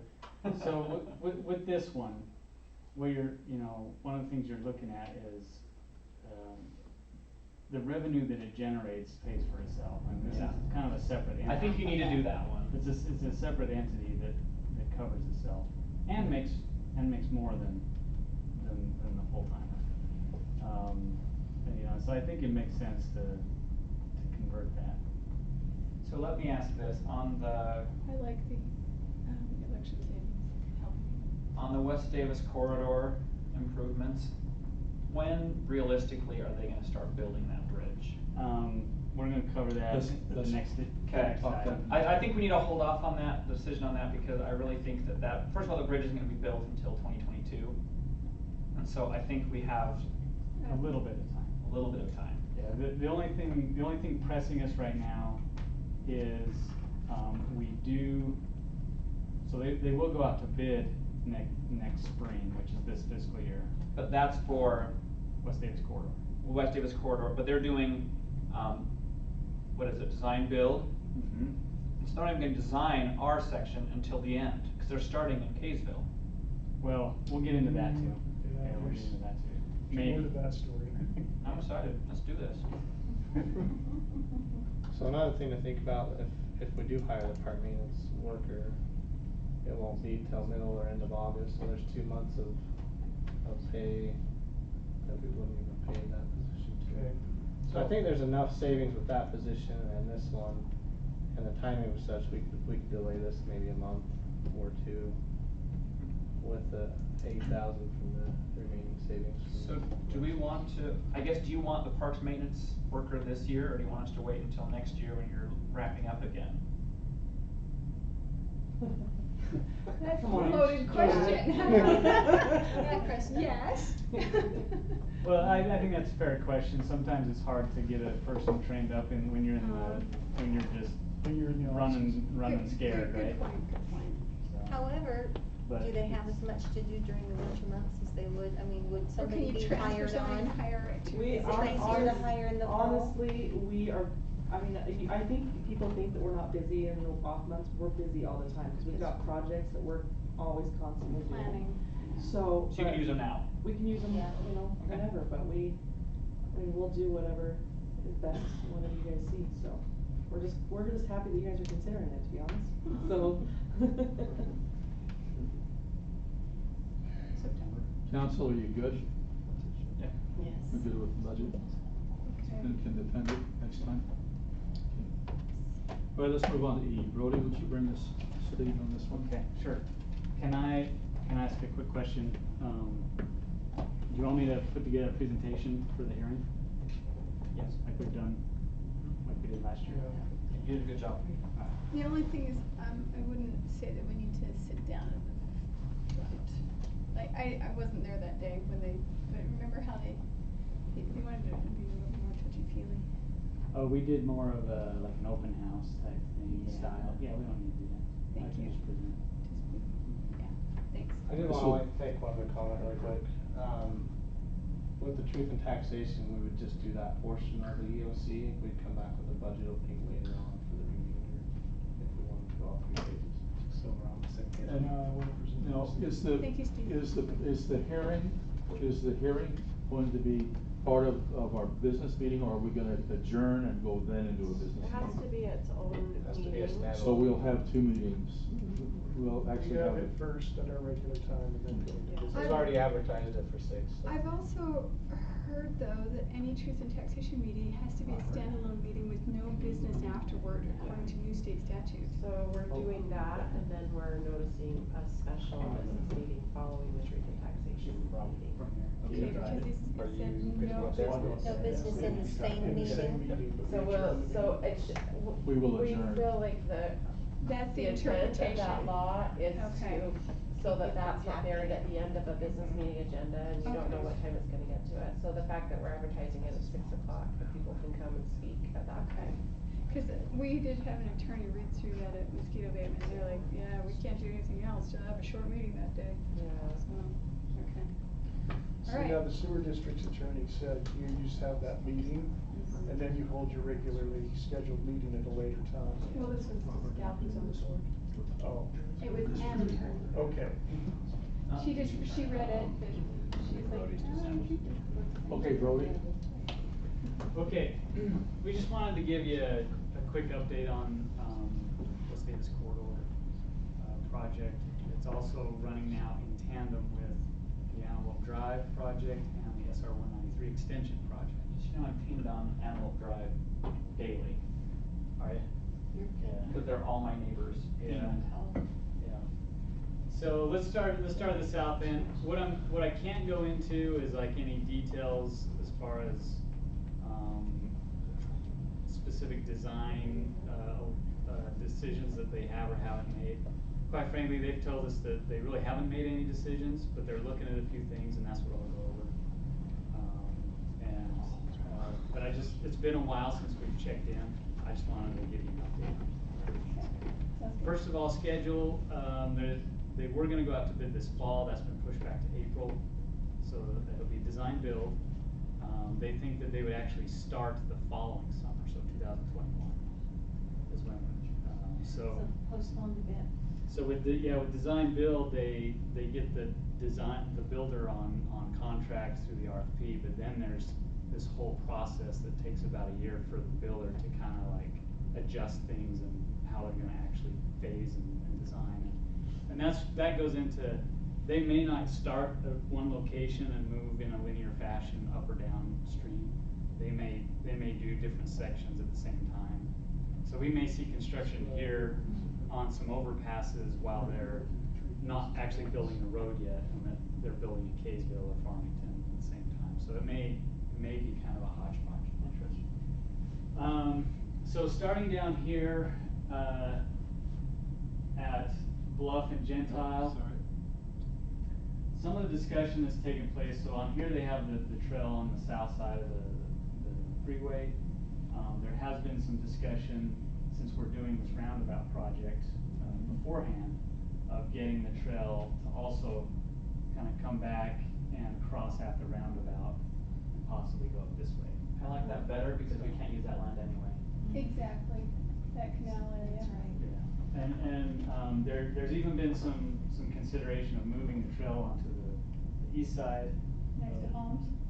That kind of thing. As a buffer? They haven't decided that, there's been discussion, but I would say that's have a cross up Gentile. right here. Yeah.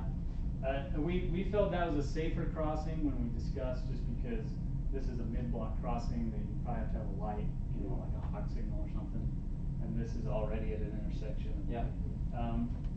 If it can't go up straight, then they could still cross and then come on the north side like that. Okay. So those are some options that have been discussed. I'd like to have it on the west side as much, at least on the other area, just because It's more scenic. Absolutely. more scenic. You're not looking at Absolutely. yards, you're looking at scenery. Yeah, being sandwiched between houses and a freeway is not the same experience as a freeway and being able to see forever But across the then lake. there's this section, and I don't know how you do this per se, but I almost prefer to have the trail on the side of the nature park where the nature park is. That's what I'm saying, cross it underneath a Gentile. Okay. Well, it does cross the Gentile. Yeah, but we're saying go back to the other side of the freeway so that they're coming through our nature park instead of right across the back of those houses. This way. We're talking both. Maybe people. Yeah, cause right, It's Oh, probably there's trail on both sides of the freeway? So, yeah. I mean, we've got a trail system here, north, right, by Stillwater. Yeah, that's So, existing. that, This part. we would want that, they would connect that. They would still make that connection, but then also make a connection up here. Okay. But just run it along. That land. Okay, I'm good with that. And then, There. along Gentile. They got options. So, Yeah. they know, we want them reconnected. Okay. And they need to supply the city with a frag lighting mower. That'd be nice. We can clean around the trails. You could invent a fragmiting mower. Make some money. Keep it from coming back, that'd be awesome. Mhm. Alright, let's move north. Alright. It's in mashing. So, not much has changed here. They've just been discussing how to connect it back into Jensen Park, and I think they'll do that just fine. This is an under, so the road, our road goes yeah, under? The surface road goes under the freeway is what they're looking at. Pedestrian bridge. I actually don't like that. So that'd be But pretty. then it's unimpeded, you wanna go over the top. the thing is, first of all, freeways that are higher in the air are louder.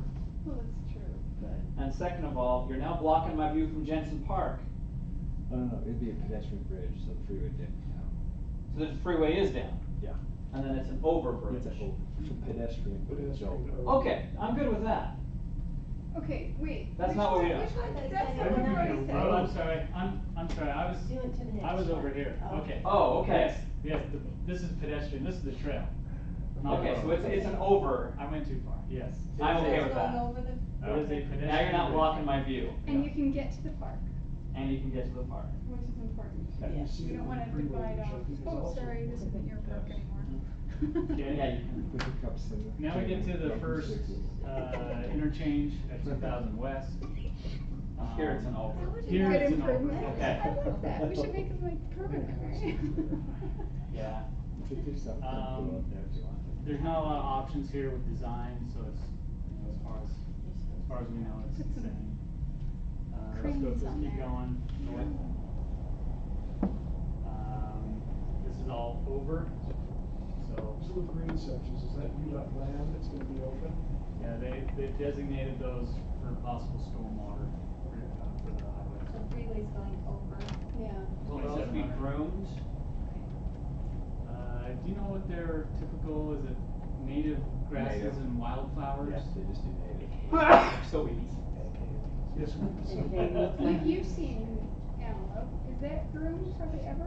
It's kind of their natural mix. Yeah. Someone should go get the Cheerio seeds. You go? Yeah, let's keep going.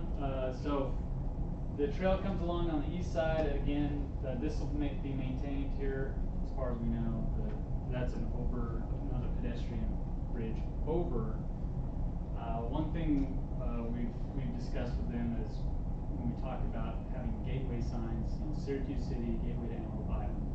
This might be a good canvas for that, because people are coming north and they're getting off on this exit to go out to the island. Right. So it'd be a fitting gateway sign. So will there be like chain link on top of this thing? Are we gonna be able to do something? Because They told us what the baseline pedestrian bridge would likely be. here's what I don't want. I don't want They're 1,000 developing the cups baseline. flowing around Syracuse. Solo cups. Yeah, I don't need 1,000 solo cups all over You Syracuse. go to Ron. Welcome home, Elder Smith. What's that? Not until he has his own missionary, and then he'll be the one up there doing it. You know what, if they wanna hang a banner, great, but 1,000, who cleans up those solo cups? Probably nobody. Yeah, Over it's here, a pedestrian Cohen. bridge Over on the here. trail, it'll be parking there. Looking that's out for it. you, Krista. You're still showing the jug handle though, and. Yeah, this is This is what's published. This is what's published on their On the website. intraweb. But what I can say is there's been discussion of what's called a SPUI, S-P-U-I, a single point urban interchange. So a discussion doesn't mean a final decision either. There is no final decision. So it. Yes, I cannot But say that there's a final I decision. talked to somebody who has a pretty good authority, they said they're leaning spewing. He knows a guy. I do know the guy, I know him very well, since high school. So what that means, instead of having, these types of Yes. on and off ramps, they kind of come in the center here, much like Hillfield Road and I-15. Lane Parkway. Layton Parkway is one, but it's above, right? It's Good above the point. freeway Good point. when you exit. This would, you would come down to the surface, because the highway would go over Antelope. There is what I think they're thinking. That's not decided yet either. Yes, because they were saying that they wanted to use the natural topography, which would be run your highway Come off the underneath bluff and come and down. keep Antelope on top. That may come to, that decision probably won't be made until they go through the environmental with Antelope. Okay. So, that's not decided either. Yep. But just to give you an idea that We have those are water the issues they're drainage dealing issues with. at that very point as well. In this area, we are still insisting that the light be placed at 2500 west and not 2625, correct? Yeah, and that's, we have expressed that's all part of the Antelope environmental process. You know, it's their call, but we have certainly been We have stomped our feet a little. Yeah. But it hasn't. We've been pressing. The decision. So you're saying that move the intersection, have it continue So the over thing to is, 2500? Have a traffic light here. But you don't wanna have two right in a row. So this, yeah, you'd have a traffic light here, but the thing is, right here, this is a huge problem.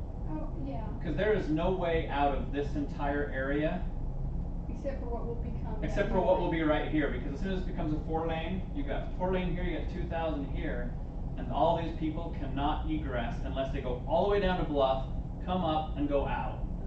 Or that connecting road right there. And so right here, we need to put both a light and a crosswalk. Doesn't that road though connect over to one?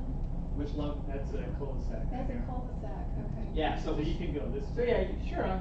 So I'll just show you. Yeah. Here's my house. It's quite complicated. What I would have to do is I have to come down, go down here, over here, down here, over there, and out to get out of my cul-de-sac. There's no way I can cross here.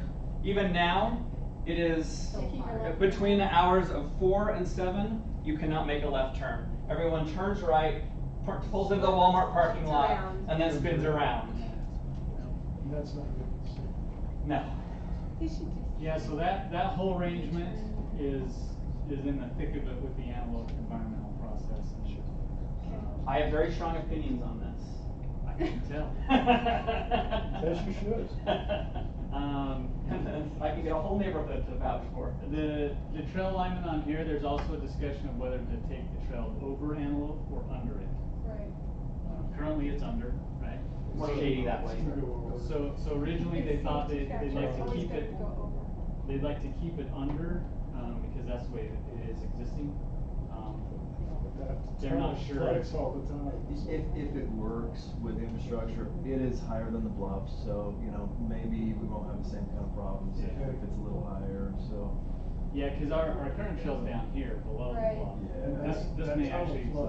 This may actually raise it. A lot of it for us is, we just wanna make sure it works. Whatever they do, we wanna make sure it works. We don't wanna have a perpetual problem. We don't wanna It's also, continue to pump water out of if our. we can go over, safer Yeah, yeah, for visualization. yeah. You don't feel vulnerable. Do you need me to move up north? Yeah, as far as the Bureau of Reclamation alignment, Do we think we have a good path forward it there? sounds like we have a good path forward, and it's actually kinda similar to what they published, I think. Oh, good. It is. Yep. And they're starting that this fall, during the, what I understand. Is that true? 193 and 17. No, No, the Bureau. the rerouting of the water. Rerouting of the water, while there's no water in the canal. Right. Are we starting forward any of thinking of our, them. are we starting anything on 1700 or 193 this year? Or is that gonna be, saying we want to do that before the West Davis corridor comes through, wasn't that the plan? So yeah, UDOT, I think is going to bid, I think they want to bid at the end of the year for Antelope. Yeah, I was gonna say, I think it got postponed a few months because they expected to do it early fall, but now we're a little bit later, but. I know all of the residents along that road have already received letters from UDOT saying they want to come and assess their property values. Yep. Yeah, So Karen Wade is not thrilled. Yeah, they're accelerating on the Antelope project. Yeah. They wanna get that done first. Down by maybe 34 homes. Okay, let's go north.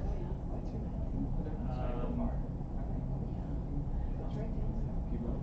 So, yeah, there's been discussion on this connection here where Bluff and 3000 meet.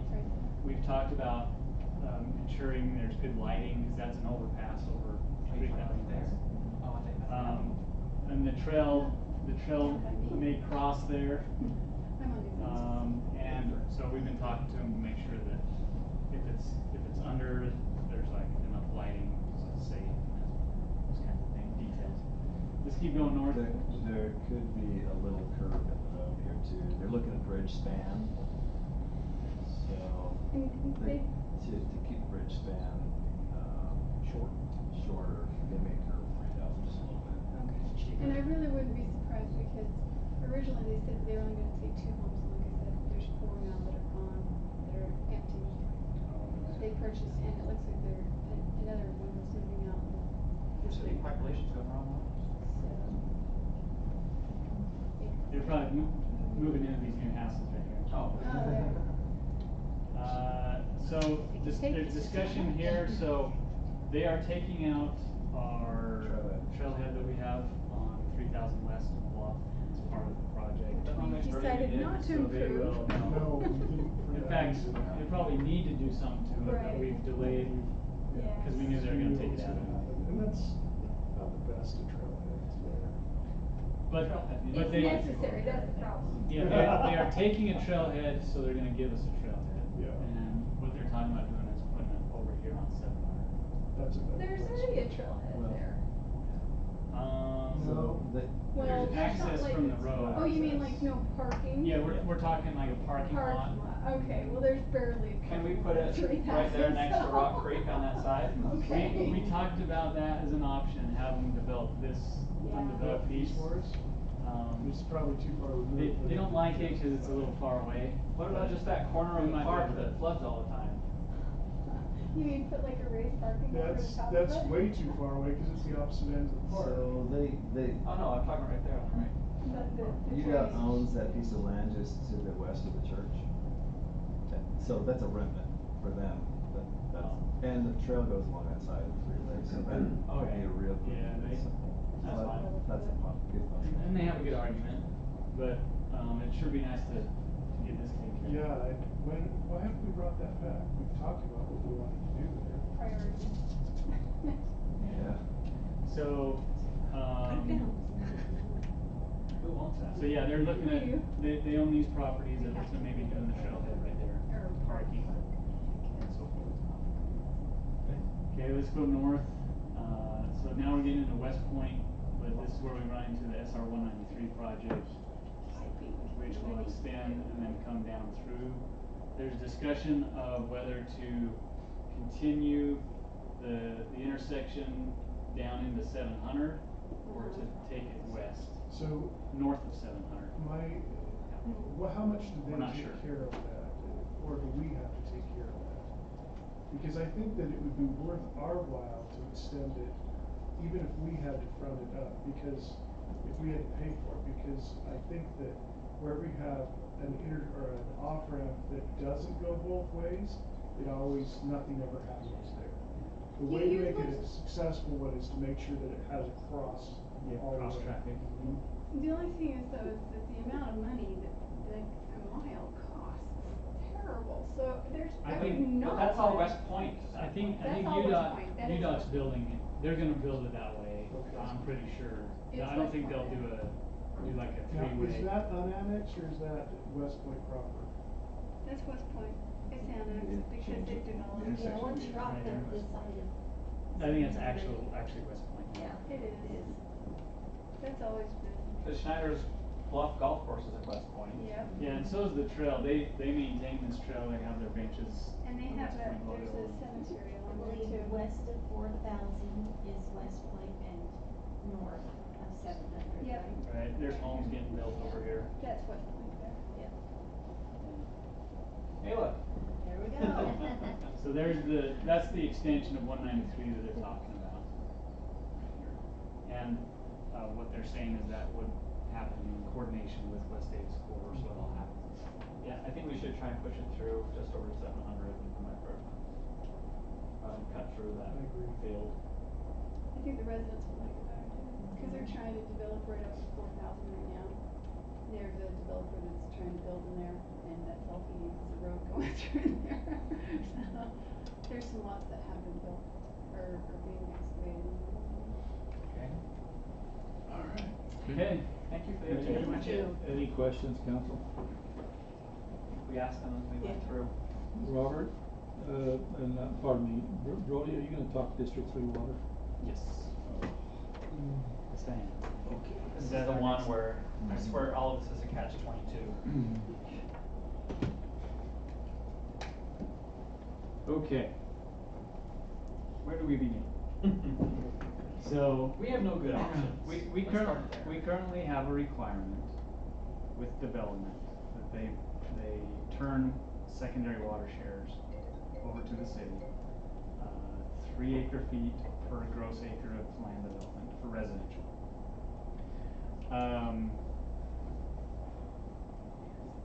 in Syracuse, there are primarily two irrigation companies that have water shares. There's others, but primarily we have two. And as we near the, as we get closer to developing out Syracuse City, the available water shares that are on the market are thinning out. There are still a lot of water shares out there, specifically in the Layton Canal Company, that are being used for farming because there's still a lot of irrigable land and agricultural land out there that's in unincorporated Davis County that Layton Canal Company supplies. However, there's also a lot of acreage of land in Syracuse and just outside of Syracuse that is ready for development. The landowner is selling the land, but they do not have sufficient water shares to turn over to the city. And so, and the reason, so the developer has to then go out on the market and try to find shares and buy them from existing shareholders. Well, currently there are very few sellers, and it's even reaching a market where, if you do have shares, it's highest bidder. It would probably be good to hold on to it because you know that the demand is only going to go higher and the supply is only going to go lower. So it's getting worse. And so it's a seller's market. So And always will be. So yeah, developers are running into an issue with they can't get water from Layton Canal Company water shareholders, but there is an option that the city has available to get water directly from Weaver Basin. And this is where the memo from Paul comes into play. We as a city cannot hide, if let's say we just wanted to like stop development, right? We cannot hide behind the fact that, that there's no water. There is water. It's just a matter of how our ordinance allows it to come to us. Okay. And so there's some counsel from Paul, based on research, his legal research, that if we can get water to the city, we need to be reasonably diligent in allowing that water to get to the city. Okay, and cost can't necessarily be a reason to say no to water. So can I ask there? Yeah. The challenge I have to that is, how do we respond to the fact that if there is added cost to the city in perpetuity going forward, as explained with these Project 3 waters, isn't that, do we not have the authority to say, I don't want to burden my citizens with that? As long as there are viable other options, yes. But if it's the only option, then really we're going to have to probably just accept it. At that point, then you consider, do we have all the users bear the burden in the future, or do you create sort of like a district? Yeah, almost a district where certain people pay more because they came in under District 3 water. Yeah. Let me give some background on. But that is legal. Yeah. So let me give some background on this water cost issue. So, in the early days when the reservoirs up in Weaver Canyon, the Weaver drainage area, when they were getting built, they were heavily subsidized with federal dollars.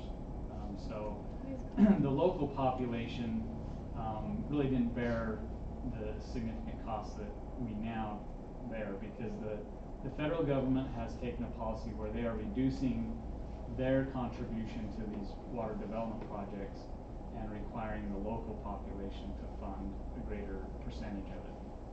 So what we call District 1 water is also called out on the street original project water. That's from the original water development projects. The city pays about 70 was it $72 $72 per acre foot per year, on our assessments, okay?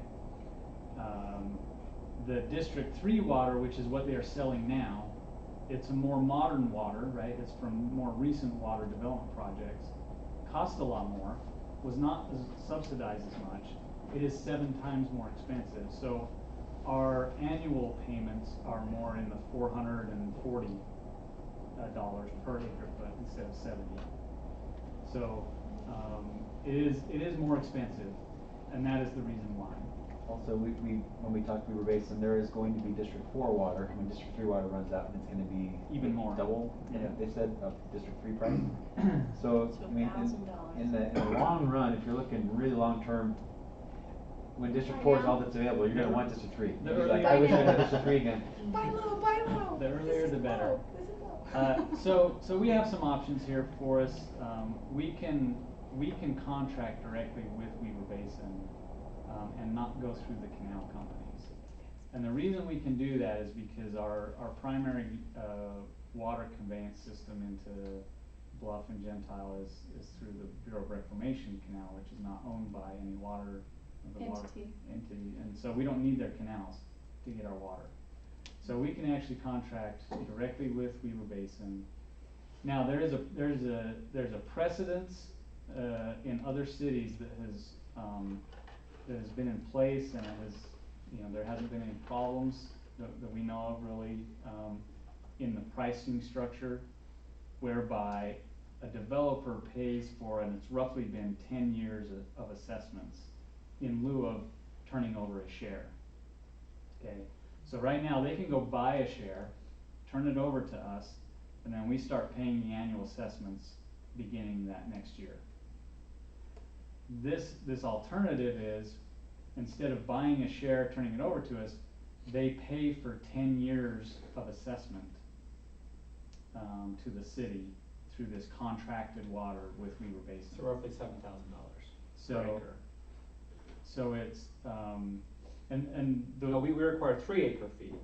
Yeah. So they would have to pay $30,000 per acre. So what it's typically been is, for the developer, it's sort of been a wash. They can either pay for the actual share and turn it over, or they can pay 10 years worth. Now, if the value of shares go up, then arguably we could go up 12 years, or whatever the price is. The idea is to make it equitable for development to happen, so that they're not forced to pay more for the same commodity that they're required by our ordinance to give. The only question is at the end of the 10 to 12 year period that you're talking about, then the price it's all on us, right? Increases dramatically. Yeah, because then that becomes, we've essentially used up the 10 years that the developer gave us, and now it's just the users are paying it. Really, if we're looking forward thinking, we want to buy the share. Right. Most definitely. We want to get project water. As much District 1 water as we can get. And looking at the shareholders of original project water, the people who currently hold the shares, most of that water we will end up getting anyway, because it is on land that will most likely someday develop and annex into the city. So what we've got right now is this kind of strange time frame where there's a bridge, right? we got, we'll get that water, but right now there's land that's ready to be developed that doesn't have water. What's interesting with this is, what this does is, if we require the 10 years or 12 or whatever the equitable amount to the market value of a share is, what we could do at that point is, now we have a bucket of money that, if shares become available, we aggressively go after them with that same money. Absolutely. It has to be dedicated money. So it would be a little savings account that would either buy for water shares or pay for District 3 water. See, the challenge that I have with this, and I don't know that there's a way around it, but the challenge is that after 10 years, now you're saying to the residents who live here now, you actually are going to have to pay a portion of your new neighbor's burden. So, because before we used, I mean, it's really easy to say, look, their impact fees cost the connection, they come with their own water. You know, by your neighbor developing in a field that wasn't there, they Their cost don't will go have any effect to you, and now they actually do. Because the water costs will be shared amongst everybody. The only thing is though, is like what he's saying is that there will be a point when we will be able to get the shares, it's just how long will it take? It's a gamble on, will we be able to get them within those 10 years, or? Yeah, and there's probably a limit on the amount of land in Syracuse that actually needs shares but doesn't have it. Okay. You know, there's But not a whole. For every one of those acres, now you're sharing the cost amongst everybody, and Right. not just the people who develop that part. Right. And I'm not, I mean, I understand that's kind of a necessary thing if we expect to be fully developed, but there are a lot of people who don't understand that. How long do we think it'll take to be metering secondary? Well, we know that's coming. Yeah, by law we have to put together a plan, right? By the end of the year. By the end of the year. Yeah, submit a plan. But we're gonna be 7 to 10 years before we're fully metered. What do we figure about $8 million? Yeah. So, yeah, that's. With no ability for the that's state. however to long do you wanna anything. take to get that. It's easier, obviously, to meter new You development. shall do it. Because Good it's luck. put in with the How- construction. I think the big thing we need to do is that any areas that are on District 3, District 4 water, they are metered. Well, of course they will be. But I mean Because metered there'll in be new the. construction. They'll be new, so they'll already have meters, I'm just saying their billing will have to be based on that metering. Because their water is not, is paid for, will be paid for by all the rest of the citizens.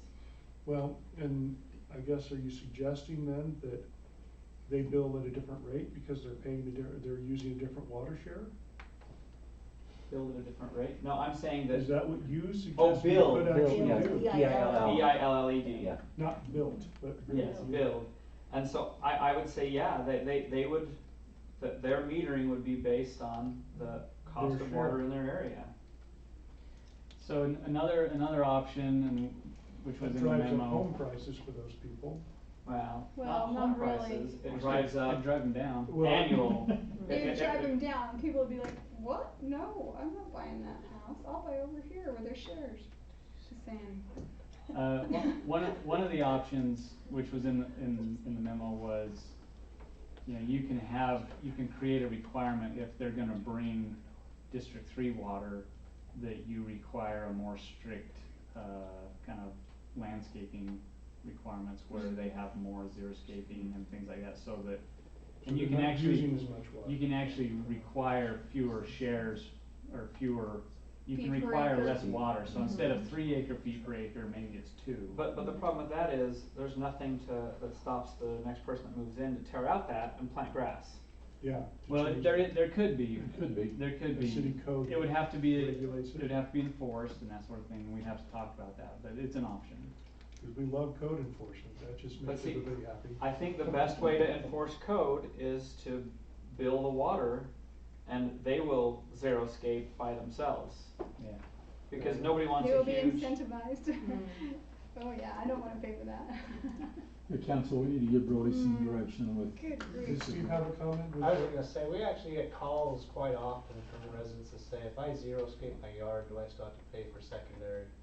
Our Mhm. answer is yes, because we have no way to monitor how much water you're using or not using. Yeah. The only thing we had discussed a long time ago, that if they turn it off entirely and are using 0 secondary, then that was the only way. But So it we had still to have be to pay just, for a not just system. their front Yeah, and back, zero, like yeah. 0, 0.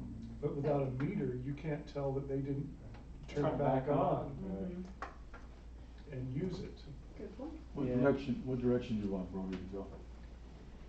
I think we have to provide an option, but I would like to make sure that it's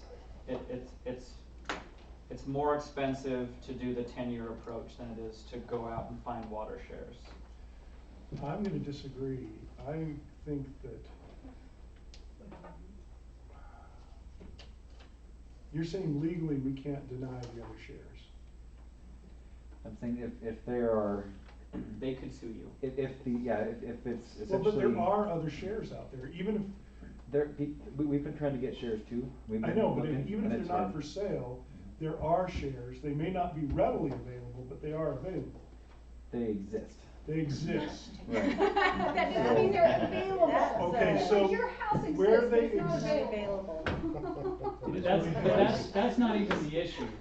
The issue is you can get water from this other source without any problem. And the only thing stopping that is Syracuse City saying, no, you can't do that. That's the issue. But we you won't pay do. for it on a year-to-year but basis. you're putting a burden on all of our citizens by accepting that costs more. I think, first of all, That is really not fair. we need to go. Which is why it has to be I metered. think we need to bypass Layton Canal if possible, so that we have more control on that issue. Yeah, and as long as the water is a perpetual contract, and our understanding is it would be. But, not only that, but, the canal companies tack on an extra. Of course. For their costs too, so we would Right. save that. Yes. I just think District 3 water has to be metered, and I think at that point we can accept it. So, Paul, didn't you say something about But there was as a more precedent expensive about you could alternative. have one area that they know that they received the higher priced water and therefore they're billed In that accordingly? development, You'd they form a build a different district. form. So, Yeah, essentially, and those yeah. would be metered because Yep, it'll be they. metered. they Because they're all come gonna be in. new. Well, and there is a difference between being metered and billed accordingly. Are you talking about? So you would- we'd have to meter you'd have a- and bill bill accordingly. You'd have a pricing structure based on consumption, is what you're Yes. saying. You'd have to put them in a different rate code. They'd Yeah. have to be That in way you their have own one that you district. could meter but still bill a flat rate. How difficult is that for the city to? Which It's would it be? not hard.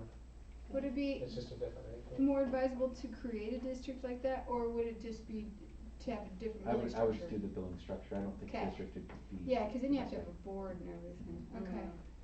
Alright. Yeah. Well, if somebody's gonna pay, if we're gonna take more expensive water, it has to be borne by those using it. Agree. And only those using it, if at all possible. That's my feeling. I just don't wanna take people who have lived here for 55 generations, whatever, and They're now they paying say, the water now bill on you're over paying there." because somebody else moved in, I have to pay part of their bill. That's not our Doesn't form of sit well. government. I absolutely agree. Yeah. Did I hear it once? Do I hear it twice? Yes. Yes. You're Three good. times. 3 times 4. Yeah, it's only 4 fair. times. Okay. We'll start putting together ordinances and try and work out some of the details. We just wanted to get the direction before we did a lot of that detail work. And hopefully along the way, will become available. Steve, you wanna talk about, Yeah, if suddenly we get water shares, we can readjust. council, let's move to water billing. Oh, water billing. Yep, on item G. Water shut off. Disconnect. Oh, yes. Yeah. Love this one. Yeah, wanna talk about what our ordinance says? So have we had complaints? Yes. Okay. Just one. Well, I just. That's the main driver of this discussion.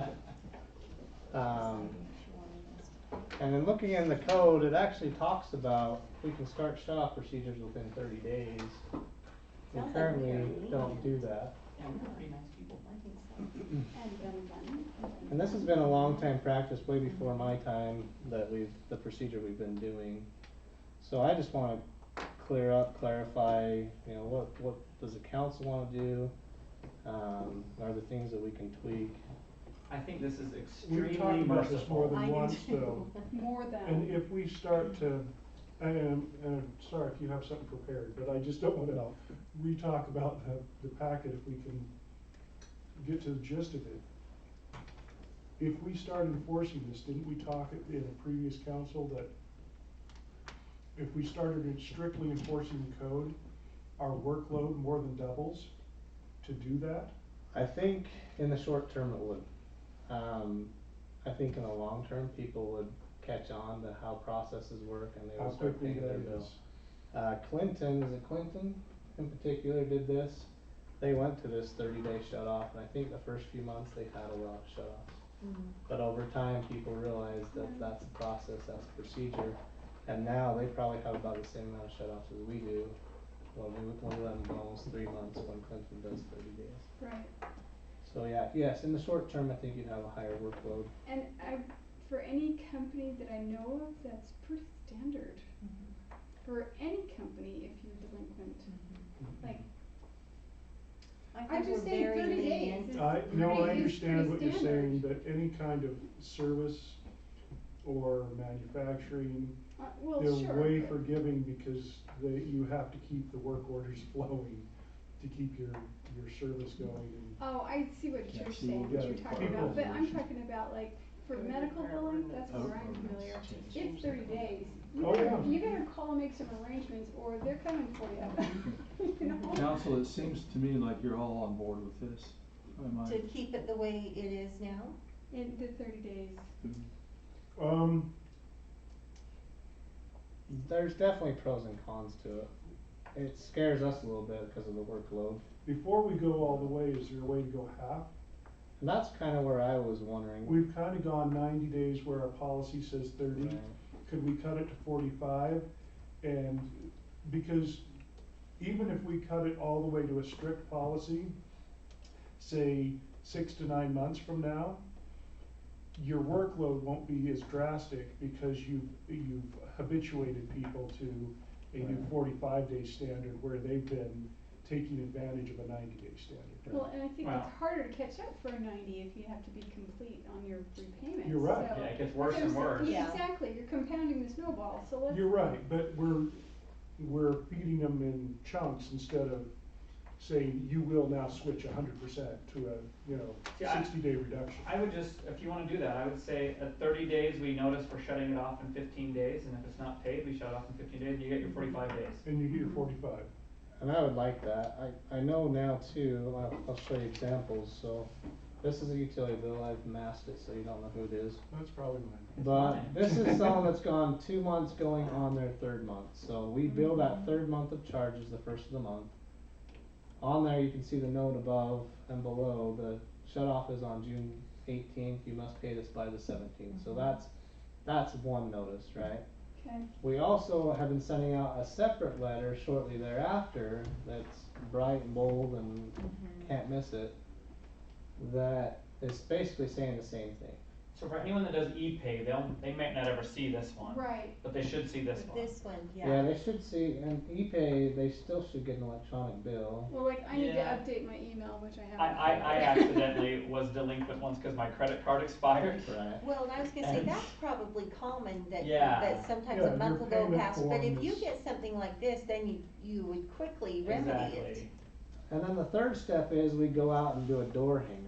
I feel like we're doing Redundant. way too much. Redundant. And people will still say to us, well, I didn't know. Well, Yeah, they did. my response to them is you get a bill every month. That's your first notice, right? Well, and Your You- second one is you have to pay it. there's a note on the bill itself, and the third one is this letter. How many of these do we end up That was a good question that I had too. How many do that after 3 months they just move, or, because if they're having trouble here, they're probably having trouble in other Right. places. We write off, how many accounts would you say send to collections on a quarterly basis? 20 to 30. Wow. And We those stamp the people- outside the envelope with past notice. The envelopes are generic, they're all sent to us. Yeah, I third think party. that maybe go halfway for at least 6 months. And that would, because here's my thinking. I'm not against going all the way, but I think that if you go all the way, your workload is far greater for that first 6 months. If you go halfway, you get a chunk of that workload, but you only get a little chunk after that.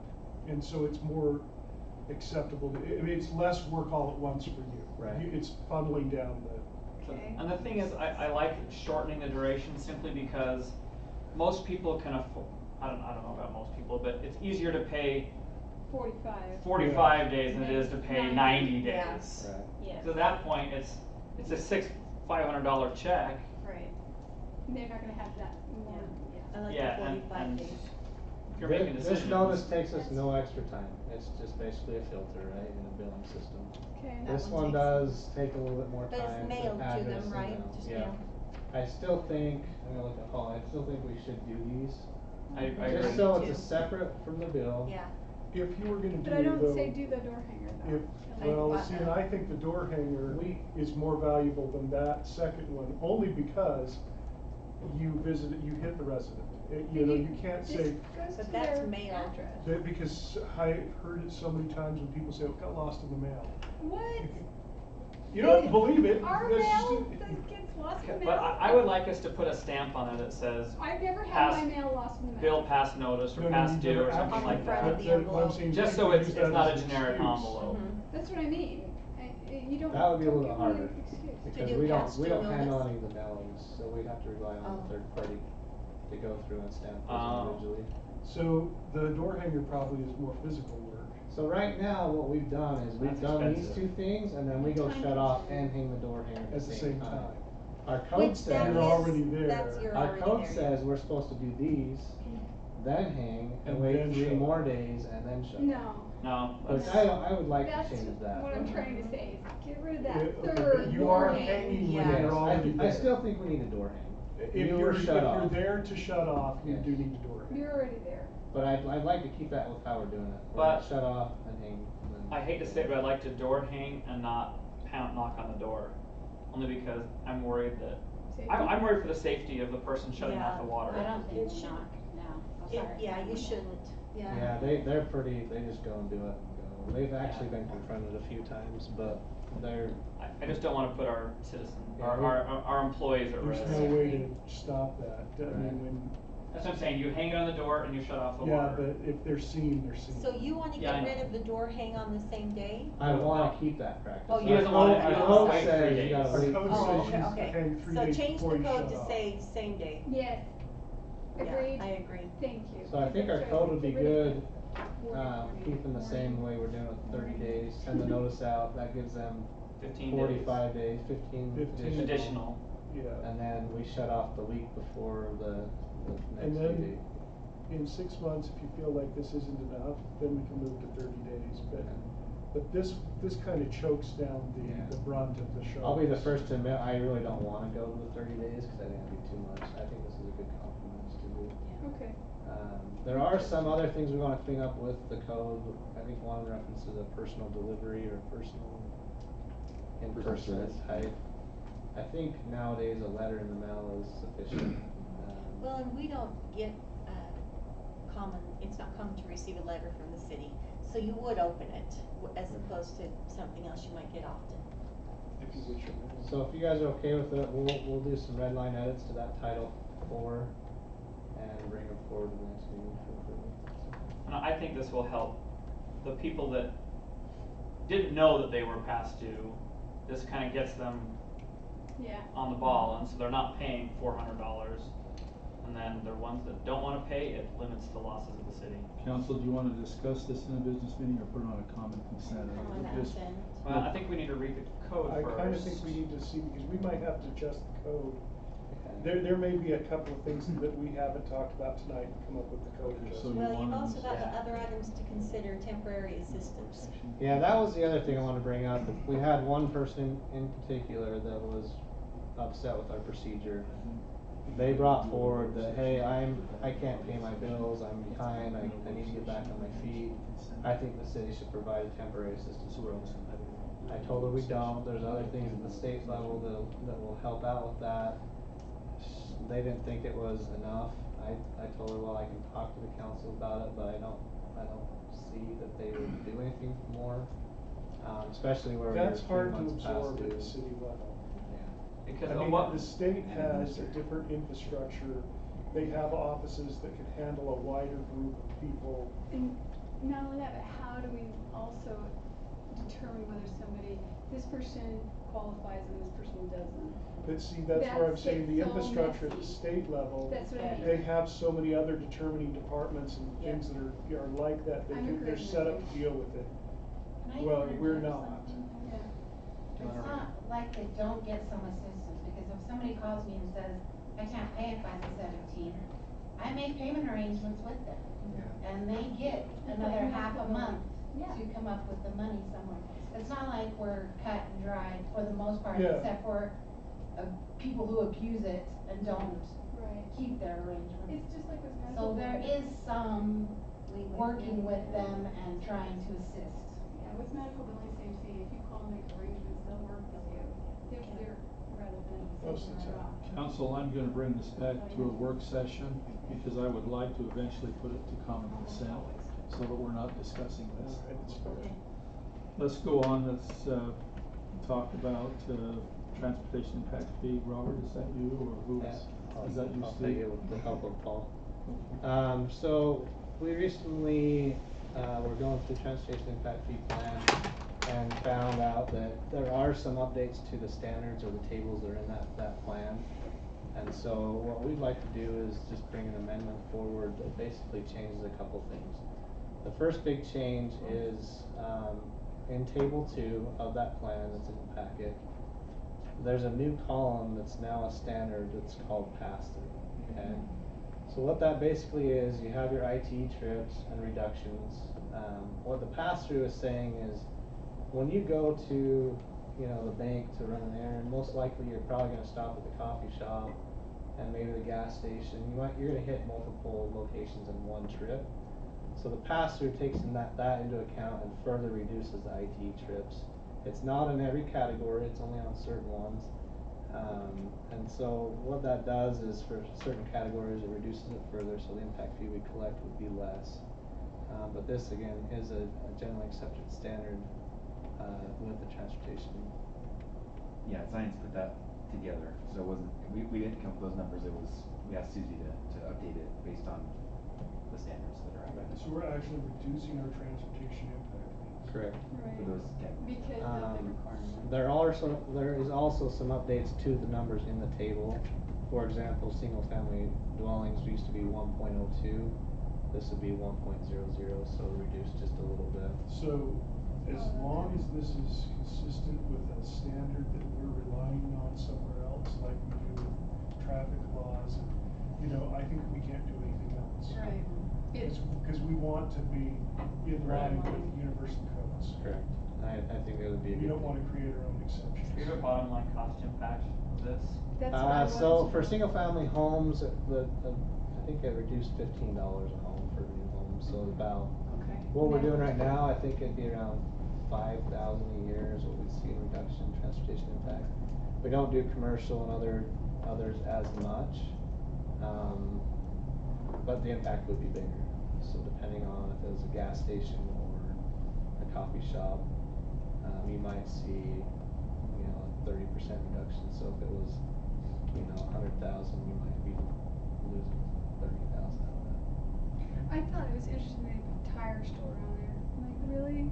I'm not gonna pass through, sorry, to just drop by the tire store. I'm gonna be first to admit, I don't know how they came up with what they did, and it's based on That was laughable to statistical me. information. No. Yes, I wondered a few, why it applied to some and not others, but Yeah. I think it'd be a good move to update it with the current. Okay. I buy tires all the time, I'm okay with consent. You okay with consent? Yep. Yeah. Lisa? Yes. Does that need a hearing? We have to do a public hearing for this. Yeah, you have to schedule change and, yeah. We have to do a public hearing to lower the cost? And ordinance Let's see if anybody gets mad. Let's put this in the same meeting as the truth and taxation, so that we can say, good news. Here. The good news is we can make it If you're effective really in your immediately house, once we pass it. Here. If it went up, we'd have to wait 2 years. Okay. Okay. Okay, this is number I, City Council Rules of Order and Procedure Review. Paul, do you want to review what you found, and then we'll open this to some discussion? You mean like what I found? Your memo?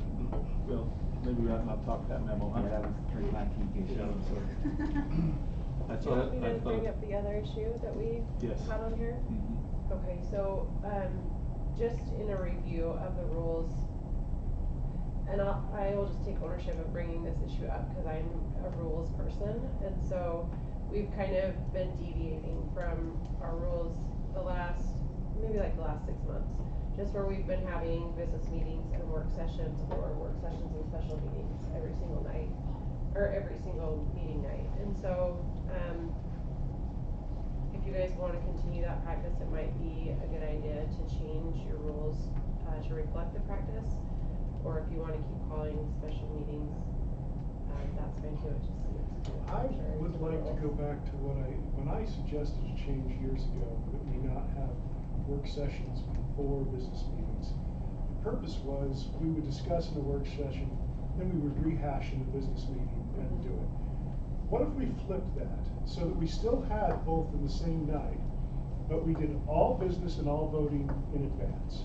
So, and if it had to be talked about, we did it in a work session after, which could come back to the next meeting to be voted on. But we're not going to hash it out for voting, only to bring it back in an hour later and rehash it. Yeah, and I think, that makes sense as well, that kind of reflects the practice.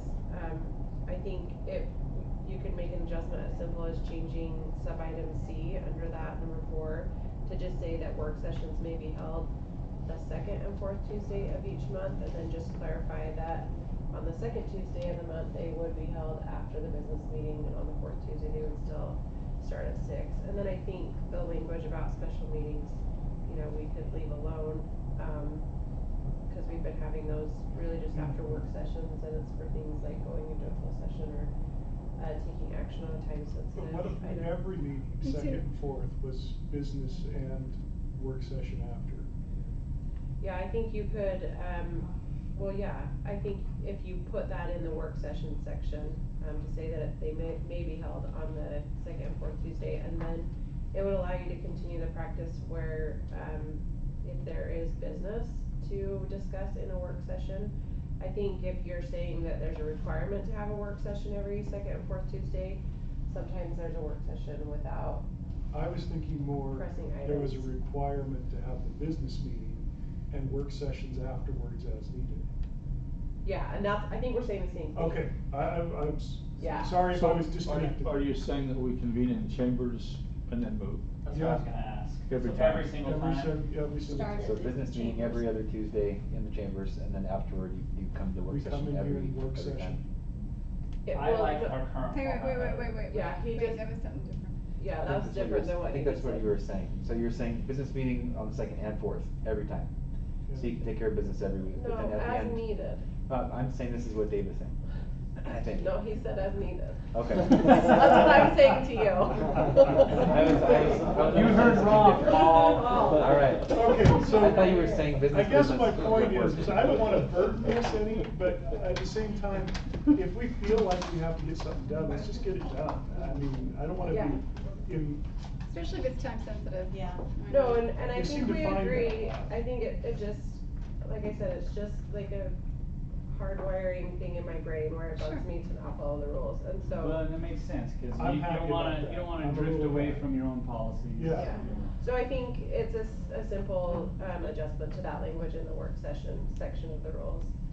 And then the other issue with, with the question about time limits on agenda items, we just, piggybacked that item onto this, because if there is an adjustment that's gonna take place, it might be a good idea to include that in your rules document, so if members of the public ever wanted to see why there's a little time limit assigned to each agenda item, they can go and see it in the rules document, so. But more I that's was obviously thinking fair. along the lines of, we've adopted Robert's Rules of Order. Mhm. In the Rules of Order, it suggests that the chair cannot call time whenever members of the body want to continue to discuss. But they have to And vote on it. But it's not majority. And, you know, because anytime somebody calls that says, I have further discussion is not a majority rule. It's because you can't cut somebody off. If you could, now I'm just. So you're talking about filibuster? Yeah. Well, that. Reading from the book. Oh, okay, I'm not talking about that, and actually I'm trying to prevent that. Okay. Because that's where I talked to Mike, I came in and met with Mike and Brody a little bit, because while it's not a practice today, this could be manipulated in a way where, let's say that you just gave 10 minutes for the discussion, and we have a preset order, and no matter who it is, that first person takes up all 10 minutes. Is that fair? I mean, does everybody now get to speak? Does everybody now get 10 minutes? Okay, and to your point, I mean, Here's. Noah took up our entire discussion time today, so the whole 10-minute time period was into, before any of us spoke. That's true. Okay, so, I see your point on that. The only thing is, like, for instance, the last planning commission meeting, where they didn't have any time restraints on anyone, and they only got through 2 of their public hearings. Right, that was the general public. It doesn't matter who, there needs to be a time limit of some sort. I agree. Well. There has to be. Otherwise, you'd rather eat a bullet. I mean, really. I feel extreme. I'm sorry, but there's so many times. Okay, so I get what you're saying. But I'm trying to differentiate between what we had, say, 4 years ago, where we were getting out of here at midnight, and we have not really pushed 10 o'clock for months. Well, I'm sorry, but at the same time, sometimes when somebody's being redundant, there should be a time limit. Very good point. Let me bring this up. So, because I told Mike, specifically in Robert's Rules of Order, the chair can call for redundancy. The chair can come forward and say, I think that point's already been made, and so if you can't differentiate it as a different point, you have to move on. Then there should be both then. I'm sorry, there needs to be a time limit. I agree, there needs to be time limit, and then if it goes to the point where, in this case today, where Noah went over or went to our time, then specifically, that's what we're looking at. Then you can say, do we have a little bit more time? I think what we're looking at is it can be abused, and when we have a lot to discuss, there are times that we get very off course or start focusing on something that's been beaten to death, and I think that it's been very beneficial to have someone say, let's get back on course. Okay, and that's still welcome to get back on course. But if you call time, you're not, my opinion is that in reading Robert's Rules of Order, specifically Article 7, you cannot intervene and say there will be no more discussion. Now, well, the council can always close discussion. That could be a motion. It could be a motion to close discussion. So one person can't filibuster. Well, you could close. even say, call the question, and then that's it. You shouldn't. Actually, nobody else. The chair can't call the question. The chair can call for somebody to have call the question. I'm saying that if somebody on the council did, yes, then there should cease and desist all conversation. Discussion should be done. That's correct. And you vote. That's correct. And if that gets abused, then we have a problem. I'm not saying it is. I'm just, we have problems in any part of the system. My concern is if there is still valid discussion, and we may be 30 seconds from finishing the point, and I just don't want to see us cut off on time. Well, I think that he's been extremely lenient to let us finish our thoughts. There have been many times when that timer will beep and we continue on for several more minutes, and then there's a call. To be clear, this isn't about Mike. My concern is about policy, because if we make this a standard, first of all, most city councils do not have time limits on any discussion. I beg to differ. I've asked around. Oh heavens! I mean, probably wise, because like for West Point, they don't go past 7:30 ever. Same with Clearfield. He said an hour and a half to 2 hours. I know both of them, but they don't have time limits because they don't need them. And I'm suggesting maybe we get involved to where we don't need them. Clearly we do, because we press 10 o'clock every single meeting. Actually, we don't. We do. We absolutely do. In fact, it's stunning when it's 8:30. And I have a very limited time that I've been here, so I understood that these meetings always would go to 10 o'clock, and it was very, very rarely that it doesn't go to 10, because we do have time limits that stop us. Otherwise, I think it'd be midnight or 1. See, it's been that in the past, and because it's not even and now close. It's not, because we have time limits. No, it's not because of time. I think your efficiency has proven that you deserve a pay raise. Getting done at 8:30, 9 o'clock, even book, 10. That's great. Good job. That's efficient government. I think that we can self-police better. I don't like time limits because I don't think that it reflects well on the council. I don't think that. Should we do a straw? Let me just tell you what my feelings are, then I like a straw. Okay. I would like a straw. Let me just share with you. You notice Noah did take 10 minutes. No, it's not very much time.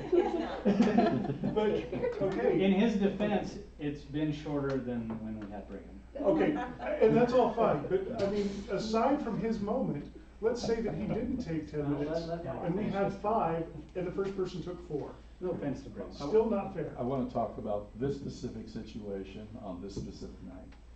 Noah did take longer than 10 minutes, and that's great. The chair let him go. And the reason is because there was a lot of discussion that needed to happen in that setting. My responsibility as the chair is to make sure we stay productive and that we're moving forward. And at the end of the night, we have made progress. And I think tonight we've made some tremendous progress. I think the record will show that any time that there has been a petition from the council to go forward and continue discussion, that I have been lenient about that. But my sole responsibility in this meeting is the management of the economy of time. Now, we have sat and we have talked tonight about budget openings. We've talked about the fact that we've talked about what we're going to do with when we hold the budget. We've been talking about a budget opening to do this or a budget opening to do that. I see my role here as someone who is responsible for the economy of time, and I'm not opposed to a budget opening in that time constraint to say, I can see we need to move this to a longer period of time. And therefore, and what I would like to do is be able to award that in chunks, like 15 minutes or 20 minutes, to keep us moving forward in that direction. But that 15 or 20 minutes has to come from somewhere, like the budget. You know, if we're going to take it from Peter, we've got to give it to Paul. And that's my role, and I'm not trying to curtail discussion. All I'm trying to do is keep this effective. So what I would like to suggest is this. I think where we've gotten off track is maybe, and Dave had a valid point, there are 2 points that I think we had a great discussion. Had a great point, and I mean, this is what I walked away from that meeting thinking. What I'd like you to do is when we go around the horn, you know, we start and we have a topic, what I'd like you to do is to be prepared in a minute or 2 to lay your opinion on the table. I think it would be worthwhile for us to have all 5 opinions within the first 10 minutes. Agreed. So that you know what you think together, so you know what the debate is. And then after that is finished, Dave had another good point, and the good point was that sometimes out of that discussion that comes the back and forth and where the solutions happen. And so what I would like to do is I would like to amend the way I've been managing meetings in asking you, I would like to still stay with the idea of, Dave, I had you down here to take the discussion for Doug in this transportation fee thing. So I'm glad you let out that. What I would like to do is limit that first discussion to just a minute. Where is your opinion in this? After you've studied the packet, where is it? So you're all putting that on the table. And then the discussion time that is allotted, we sit down, and this meeting is not just happenstance. We sit down in planning. We probably spend an hour or 2 in planning every meeting and where it goes. And we can't judge where we're going to go. We're just guessing as to what that time frame is going to be. So I will always be willing to entertain a motion from the group to continue discussion. And I'll probably put it this way, council, do you want to continue? And then what I will do is we'll look back and see, I'll look ahead in here and see where can we get that extra time from as we go on in the meeting. Because Paul, right? Well, oh, we give it to Paul. I am really excited about this because I think tonight this is an example of a very well put together meeting where we've had great discussion, and I appreciate it coming in. Out of that, Dave, I'd like to make those 2 suggestions. As we go around the horn, we limit it to just a minute, so that all of you know where Corinne knows where Lisa is, Lisa knows where Dave is, Dave knows where Doug is. And that's on the table, and then I will open discussion and it can flow. Yes? I would prefer, only because sometimes it's difficult to get it all in 1 minute. I would like maybe 2 or 3. I mean, ideally, in some topics, you could do it in a minute easy. Like on a lot of these, I need 10 seconds. Okay, you tell me how many minutes you need.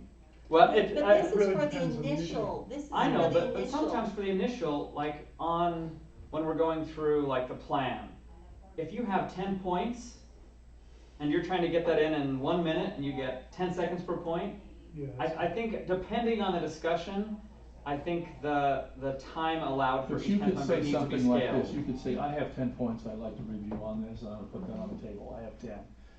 Well, I don't, and I don't, and I don't, so we know where the discussion is gonna come from. And you can say that. You're talking about a summary of what your discussion is going to be. Edit well. And I'm not opposed to letting go 3 minutes, I don't, but what I'm saying is, you don't know what each of you are thinking, and you don't know what your thought process is in going through that packet, and what I'm trying to do is get the basic information on the table so we know what we wanna discuss. And then it is correct, most of the good ideas come out of that discussion, and I don't wanna limit that, but at the same time, I don't want us to be here till midnight. By the time 10 o'clock comes around, We aren't thinking so well. what we've done is we've taken a horse and we've ground it into burger, and then we've ground it into even finer burger. And I just wanna make sure that at the end of the night that we've accomplished, like we've done tonight, we've got great information on the planning, on the general plan, we've got great information on the budget, all those things, so. When we talk economy of time, one of the things that I would hope to get back is in past before time limits, there were times when there was little discussion on some items, because we already knew it, it was already pretty much a no-brainer. And I was quick to yield my time in some of these early ones to say, I don't see there's anything to discuss here.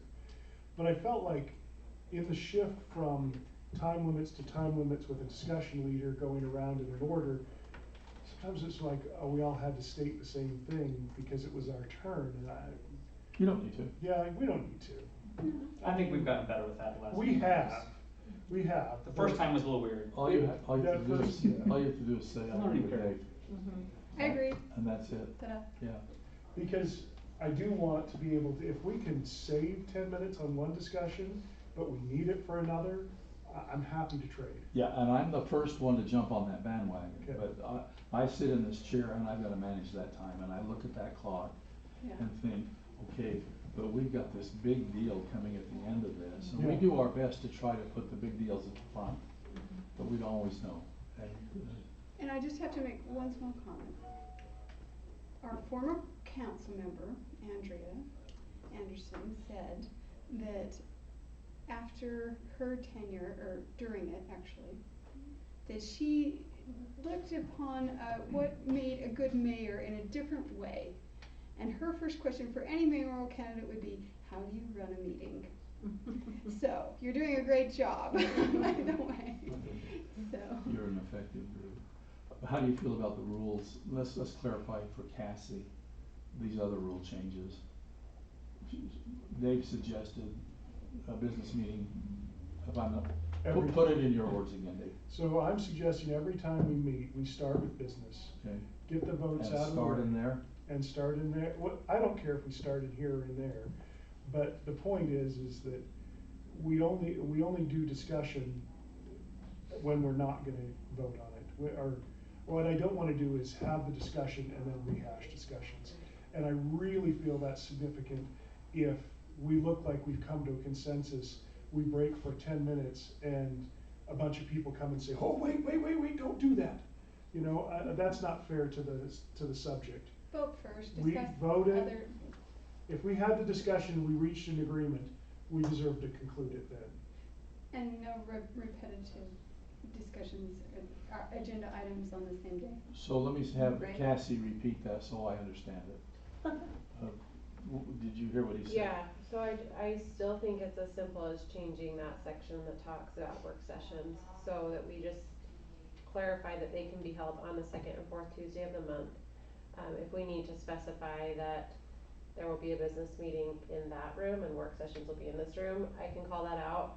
And then I still will leave the word may in that section because, like you said earlier, there may be nights that there's not business and we don't need to have a work session on the same night as a business meeting. So I still think it will provide flexibility. It just won't be weird that we're having work sessions every second Tuesday. Like And if it we've been doesn't doing. matter, I don't care if we finish, cause there's only one work session item and we're already in there, or if there's only one voting item that we just do it here. I mean, I'm flexible that way. I don't know what your requirement to call it out for the public is though. I mean, we just have to notice the area of the building that we're meeting in.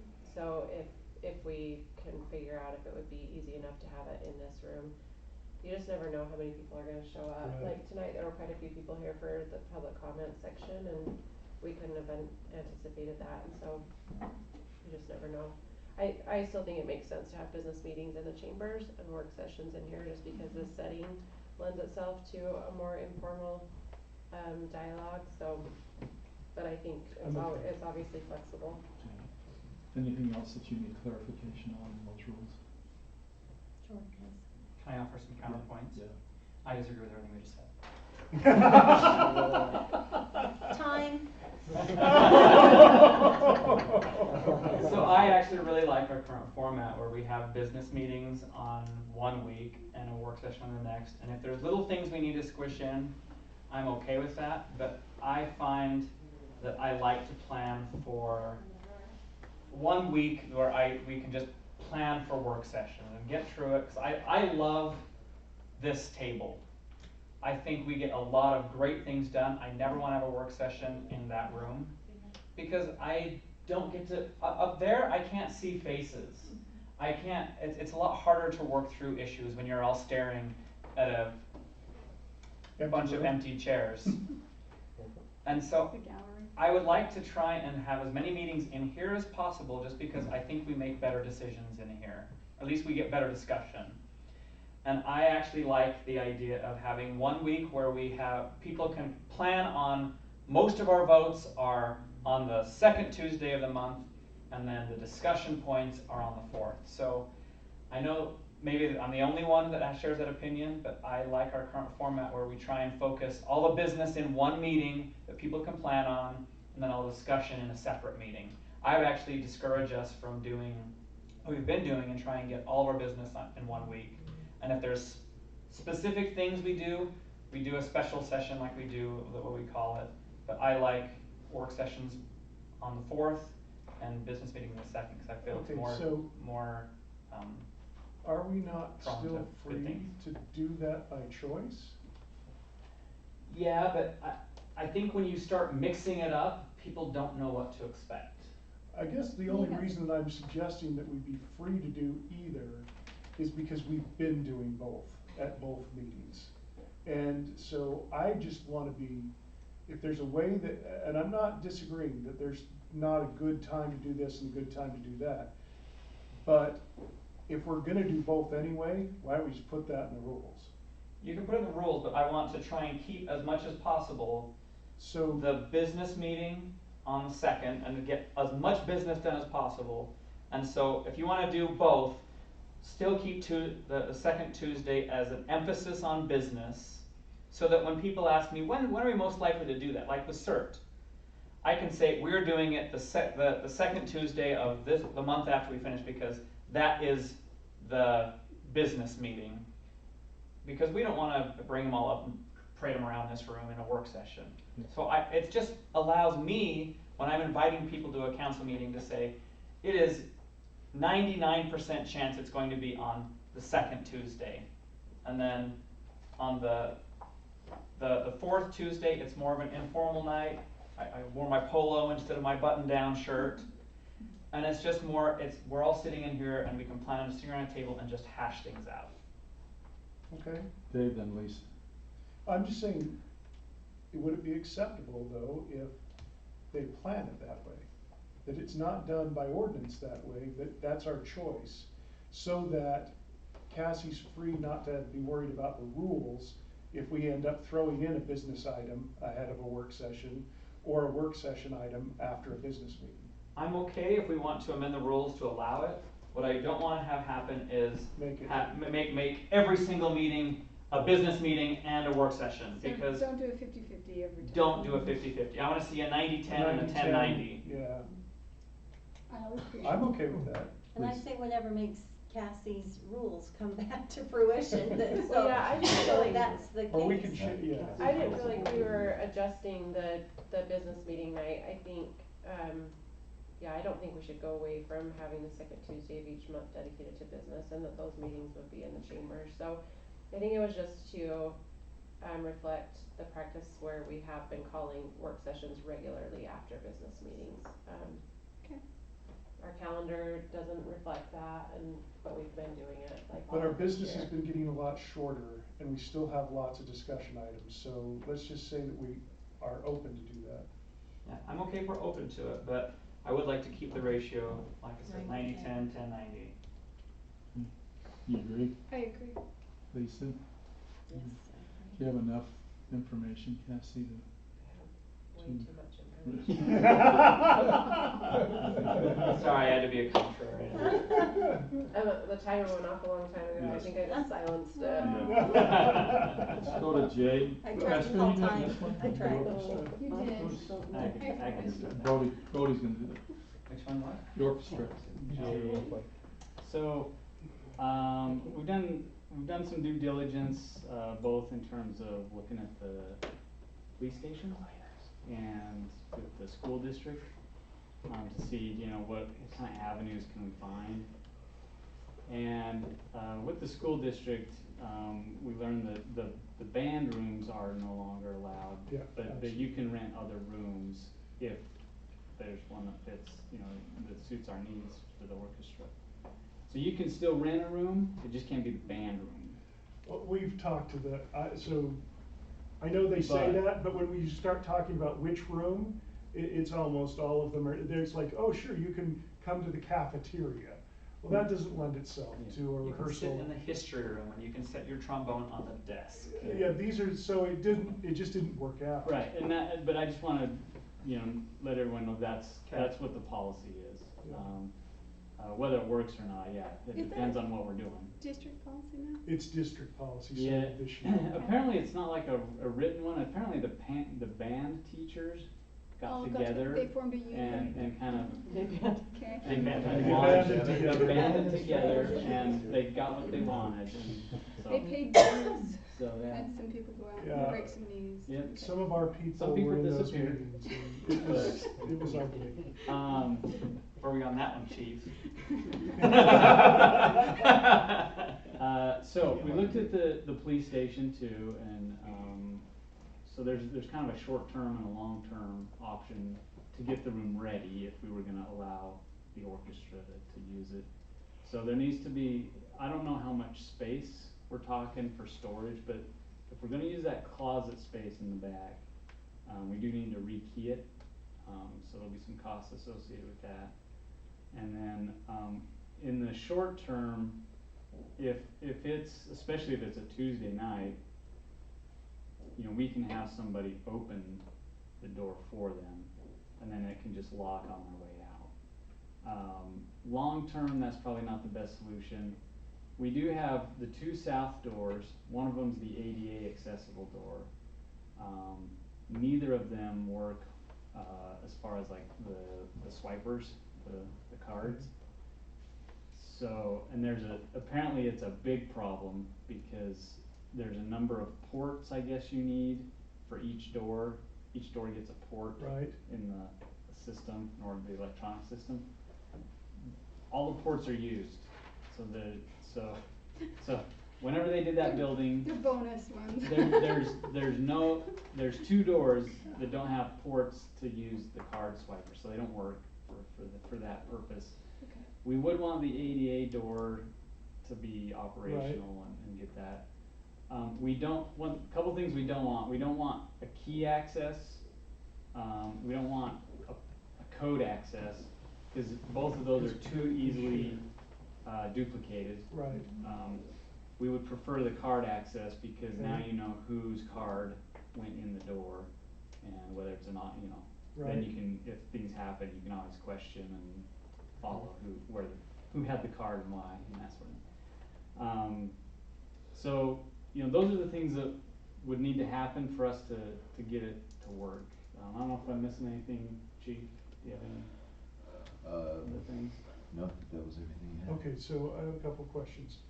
First, what would the cost be to make the card access there? Do we have an estimate of what that would be?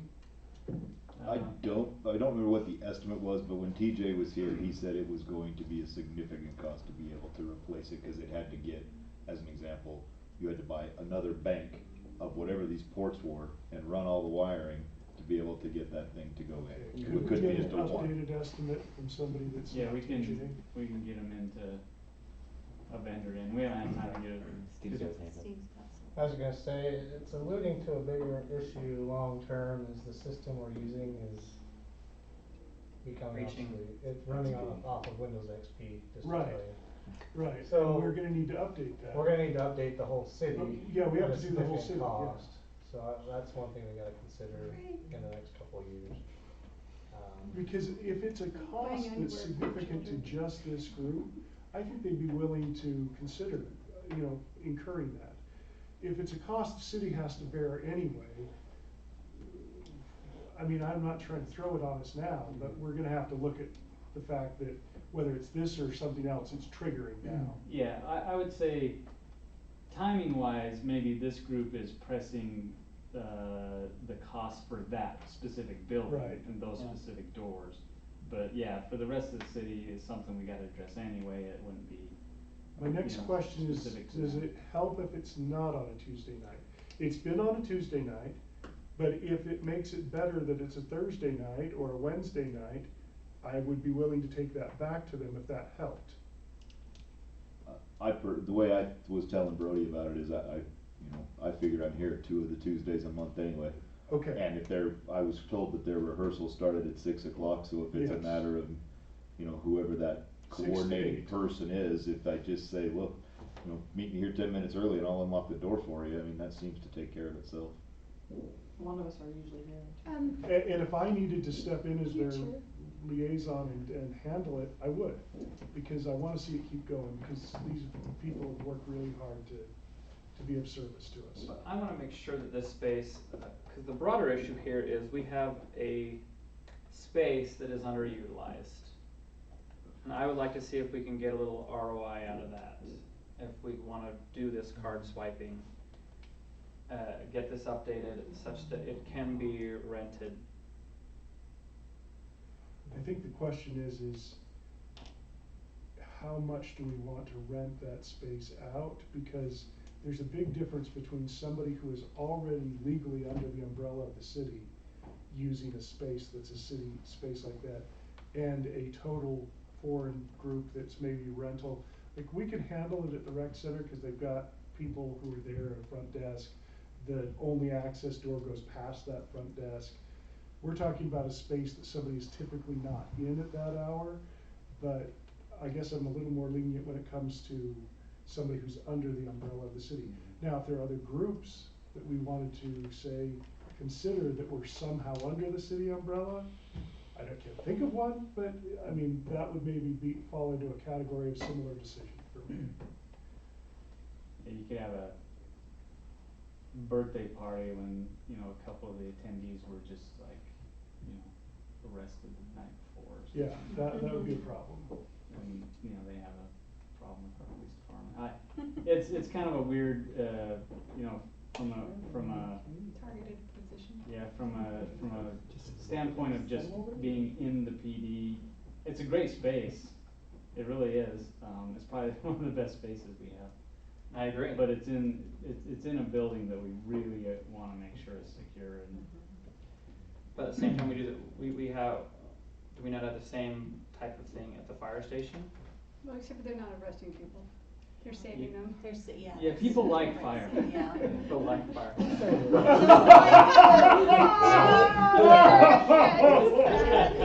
not gonna say anything. I can't believe you went there.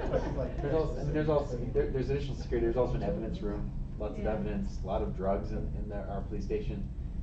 I just hate to have people have, it's good to have as many barriers as you can between people and having them, so. We wanna have people we trust in there, I don't know if you wanna just have random Right. people come in. So, and these are just concerns we have, if we can overcome those obstacles and make it secure, then we can do that. Once we have the AV set up for the EOC, I'll be even more concerned about it, depending on what it is, what we have in there. If we have some nice equipment in there, I'll be a little more concerned. Okay? Is the option of the new library area in the long term going to be? They won't give them No, they're even worse. They will not let us keep anything in there. Well, They not will that not let us. storage, but. No, they won't let us regularly schedule in there. You can schedule one-time events, but you are not allowed to schedule regular events in the county library system. Okay. I don't like that either, but Well, when I I pushed wanted it, to that was like a real firm stop on that. Looks like we're at a point where we probably need to investigate security and the doors. Let's come back to you with more information. Okay. Most important though is that, to keep this going, they're gonna have to invest in some equipment. And is there a place we can store it there? It does not need to be big. It can be as small as, it can be half the size of this table. Yeah, you can go, maybe the best thing to do, I'll cause go Garrett over and his group, they operate out, they have stuff that they use in there, and go over there with him and talk about what's gonna fit, what's not. I'm more concerned about them playing the drums while we're not there. Which is like. Than these guys playing with their guns. I mean, yeah, it's gonna, I mean, I can see the next staff meeting, it'll be, okay, now we will hear from our chiefs. Boom, boom, boom, boom. They're gonna get into that, yeah. All right, anyway. I'm gonna move us forward. Let's open this back up to public comment. Is there any? Yeah. Go ahead, Robert. Robert?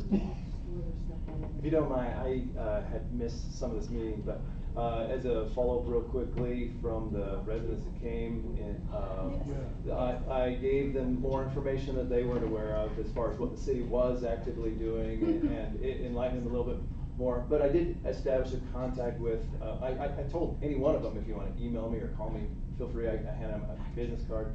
And they kind of all grouped together and said, okay, well, this person will be our spokesman, so we'll have him get in touch with me. So I got his card information and I'll just keep in touch.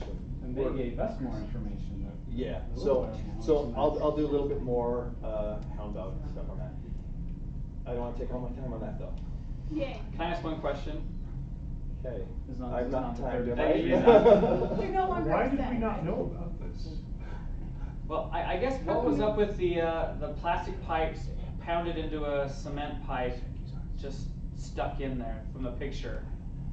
That was how the sewer laterals were connected. Really? They just knock a hole in it and stick a pipe in it? I have Oh, jeez. pipe. There's It's an Orangeburg pipe. expandable gasket. I brought some back. It's not even gasketed, it's actually just. Yeah, it was just stuck in there. The new ones. Well, maybe the new one. That's how the old sewer was, but we've replaced a lot of the sewer. Can I go on to my next point? My next point. You'll have to ask Gary, because he's waiting on you. I've been here all night. Oh, bless you. Trying to go fast. So, I wasn't here when you were talking about the Criddle well, and I do have some things I feel like you need to know about it. For one, this is nothing like the North Ogden City well. To compare it is not a good comparison. That one's a great well, by the way. It's artesian. It truly is artesian. Has been flowing for many, many, many years. And it's flowing at 200 gallons a minute. But that's throttled down. It can actually flow at higher than that. But 200 gallons a minute, that's quite a bit. And this well is 25 gallons a minute. It's not artesian anymore. It only flows if the pump is on. So it requires a pump. It's no pressure. Okay, 25 gallons a minute. So with that, we have. So we have to provide a pump. If the city's taken that on, we do have additional testing requirements for quality, right? That we have to take on. There's also power costs that we'll have with that, and pump maintenance. We didn't take it on. For O&M, which is, if the pump leaks or breaks or doesn't work at all, that's something we would have to take on. And then replacement, pumps have to get replaced over time. Yeah. From what I understand, these pumps, the pump that size would last, 8 years, I don't, so we Uh, just kind of put it back to them, and I don't think it's gonna go. I had given a suggestion in a meeting that the HOA actually take on. They're taking on a pool anyway, they have to have an HOA established anyway for the pool, for the park maintenance, for the parking lot, any lights that they have, whatever, all amenities, HOA's taking on. If they own a piece of ground, they should have the amenities. They can also, well, I guess what I'm saying is, if the HOA has to be established anyway to maintain that pool. So and that's the whatever way else we they have, want. They should just Okay, also except take for on we talked about the the well. city. I was gonna say, we talked about the So- city testing the water, because we said the HOA, the city has the capacity to do that, so what did we end up with? Oh, we can't talk. So, yeah, this is public This comment, is so public yeah, we really comment. shouldn't Sorry. engage in more policy discussion. Okay. I can talk later, I was just putting it out there. It's Put it not, back on another it's not agenda. uncommon for an HOA to take on a drinking water source. Okay. The mayor himself has a cabinet that has an HOA that takes on responsibility for the water. Okay. So for all the testing, the comments, everything. So it's not uncommon for an HOA to take that on and have responsibility. They'd be coming out there to. If, one suggestion, if you want to provide, an ability for residents to get water straight from a well that's straight from Mother Earth, right, untreated, then we can put a tap. We have 1,600 gallons a minute coming out of our well right now. We can put a tap on that. If they wanna go fill up, that's a whole lot cheaper. We've already tested it. We know the quality, we know what's going on with that. It's Advertise. totally, we already have the source protection for it. Everything's already in place. If you're really looking, if that's what you really want to provide, then you can do that. Thank you, Mr. Public. All right. That's what I wanted to kind of put out. I just didn't have a chance, but thank you. Eric. Thanks. So we want to just be on record making the comment about the 9 acres. We feel like there's inconsistencies in the argument for switching that back to commercial. The two main arguments is you feel like you may be sacrificing future opportunities in general commercial by delineating that area as some sort of residential component. We're talking about 9 acres of approximately 100 acres in that area that is already designated or soon to be designated commercial. So it's a small percentage. I don't know how you can feel that way about it. The other argument that was made tonight about eliminating the ability for apartments, you haven't done that by switching it back. Having it mixed use provides you the most flexibility, and provides us the most flexibility as well. So I'm trying to advocate for the city as well. I think it's a benefit to the city, not just me as a landowner. It provides the most flexibility to provide a transitional residential or some type of general commercial use. It still provides that opportunity. All it really does for you on paper is it's red, so that's consistent with your idea and stuff like that, and maybe the public feels better about that. But you got to think about the flexibility. So the other thing is we don't understand how general commercial or commercial components can abut an R3 residential component and not have some kind of transition. It's our opinion, it's staff's opinion. Ask the professionals that you've hired for systems like this. It's their opinion, it's the mayor's opinion as well, I believe. I won't speak for the mayor, but I know his position. Ask them what they feel like is what's the highest and best use for this area. We agree with them. The highest and best use is some kind of a transitional residential component. I want you to think about Monterey Estates and how they feel. Nearly half of that 9 acres is going to be staring at Monterey Estates and vice versa. Think about the transition that's necessary there. So with the inconsistencies in the positioning of that, with the small amount of percentage that this is in overall, and then to make the comment that maybe there is too much general commercial designated in the city. That is a valid argument.